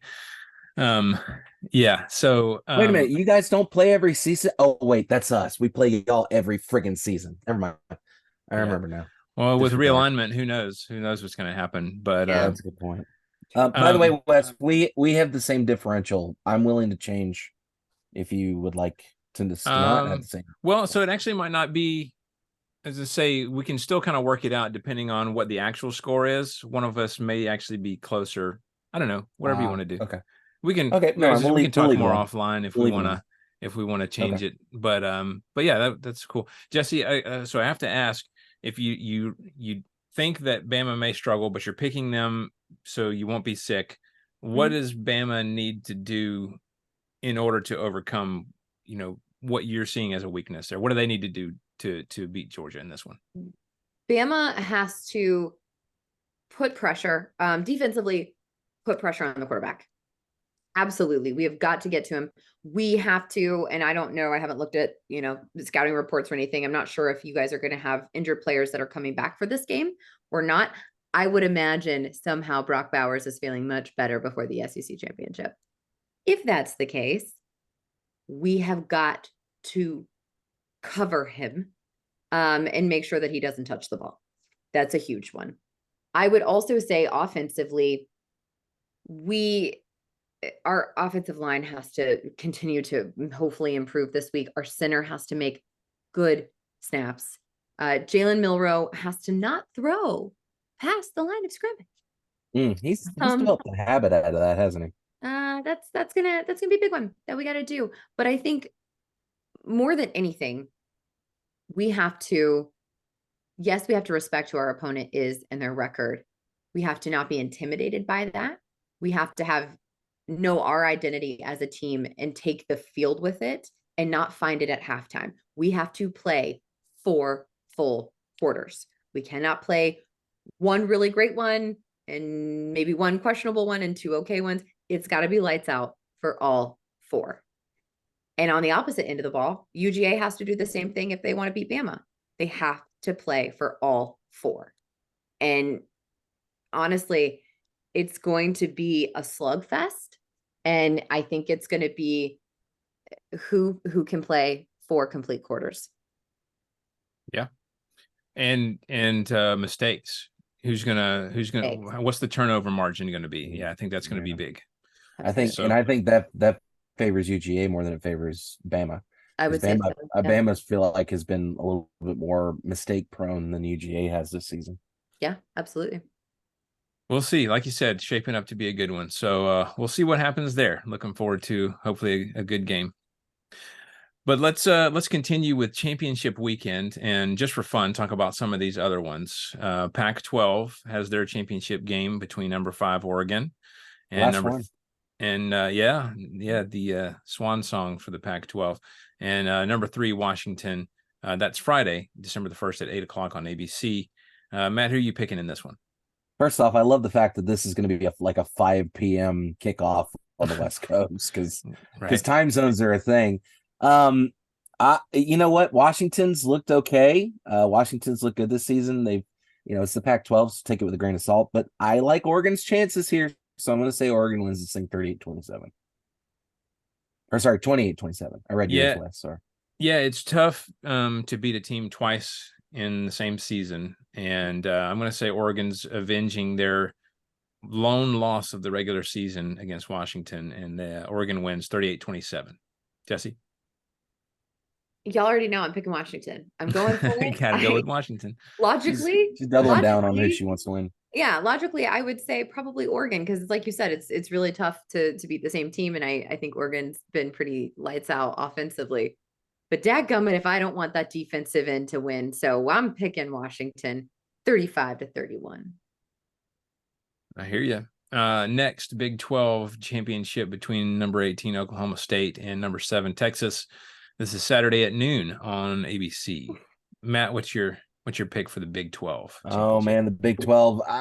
Texas is the team to beat this season in the Big 12, and I feel like it's been Texas and everybody else. So I'm gonna stick with Texas. I'm gonna say Texas beats Oklahoma State 38-27.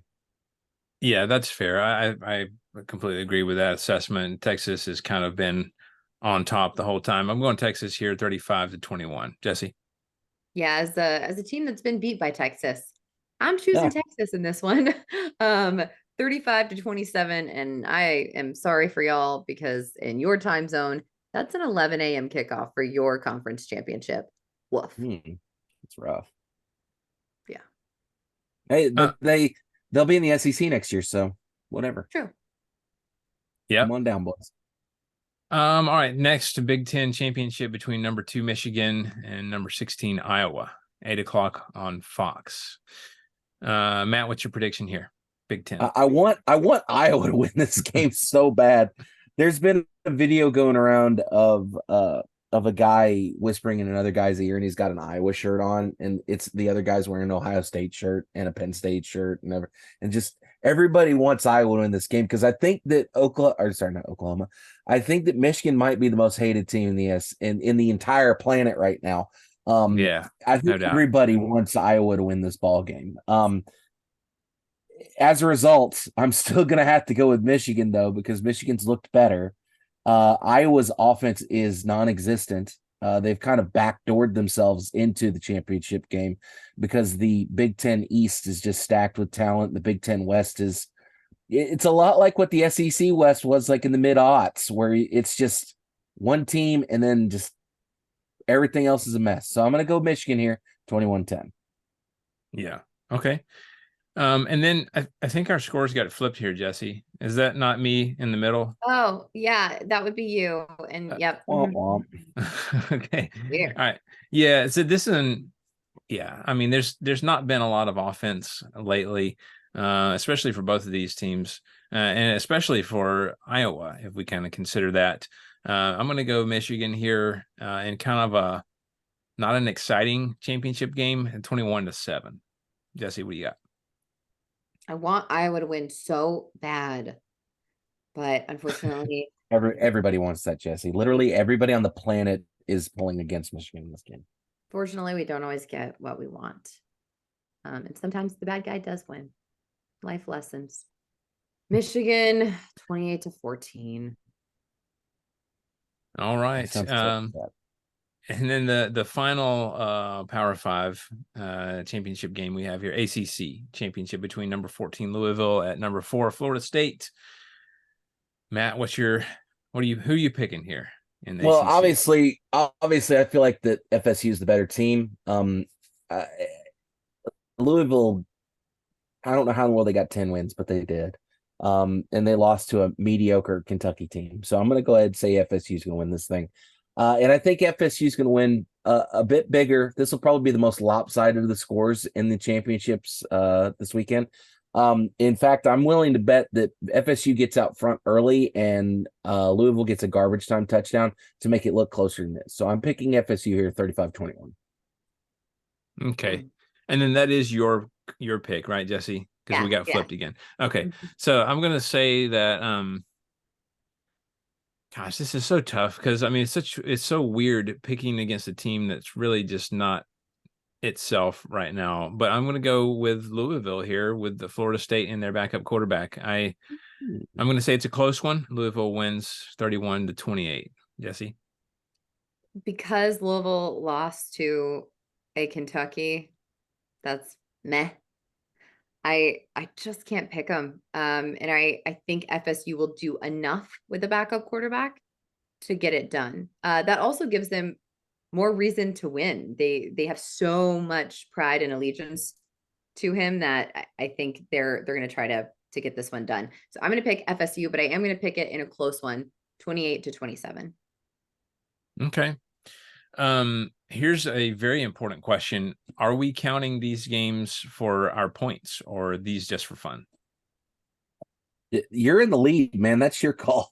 Yeah, that's your call. I mean, I have no. Not really. I was gonna say I'm up for whatever y'all want to do. Let's count them. I'm down. Okay. Well, let's count them then. All right. Well, that other conferences matter too. Other conferences matter. That's right. No, they don't. Well, because they all keep filtering into the SEC. So anyway. Soon everyone will be in the SEC. It's the mega conferences. It's basically becoming that as it is. So all right. Well, definitely looking forward to this upcoming weekend. I mean, I am, but I'm not from a nerves standpoint. But you know what I mean? Game-wise, it should be good. We greatly appreciate everyone listening to us in this this kind of supersized episode where we definitely had a lot to work through, a lot of material, lots of good stuff to talk about. So if you'd like to contact us, please email us at pigskinsandpageantry@gmail.com. We are at Pigskins and Pageantry on TikTok, Instagram, and Facebook. We are on X at PPSEC Podcast. Don't forget, we're available for download on iTunes, Spotify, Amazon Music, TuneIn Radio, and most podcasting apps for iPhone, Android, and other operating systems. If you enjoyed the show, please subscribe and review. We would greatly appreciate 5 stars. That would help our visibility and continue to have great conversations with all you wonderful people out there. So until next time, this is Wes. Let's do it for championship weekend. Go Dogs. For the love of God, please, God, please. Let us beat the Dogs. That's just all I need, please. Roll Tide. I'm just chilling, folks. Or as the kids like to say, I'm just vibing. Go Vols.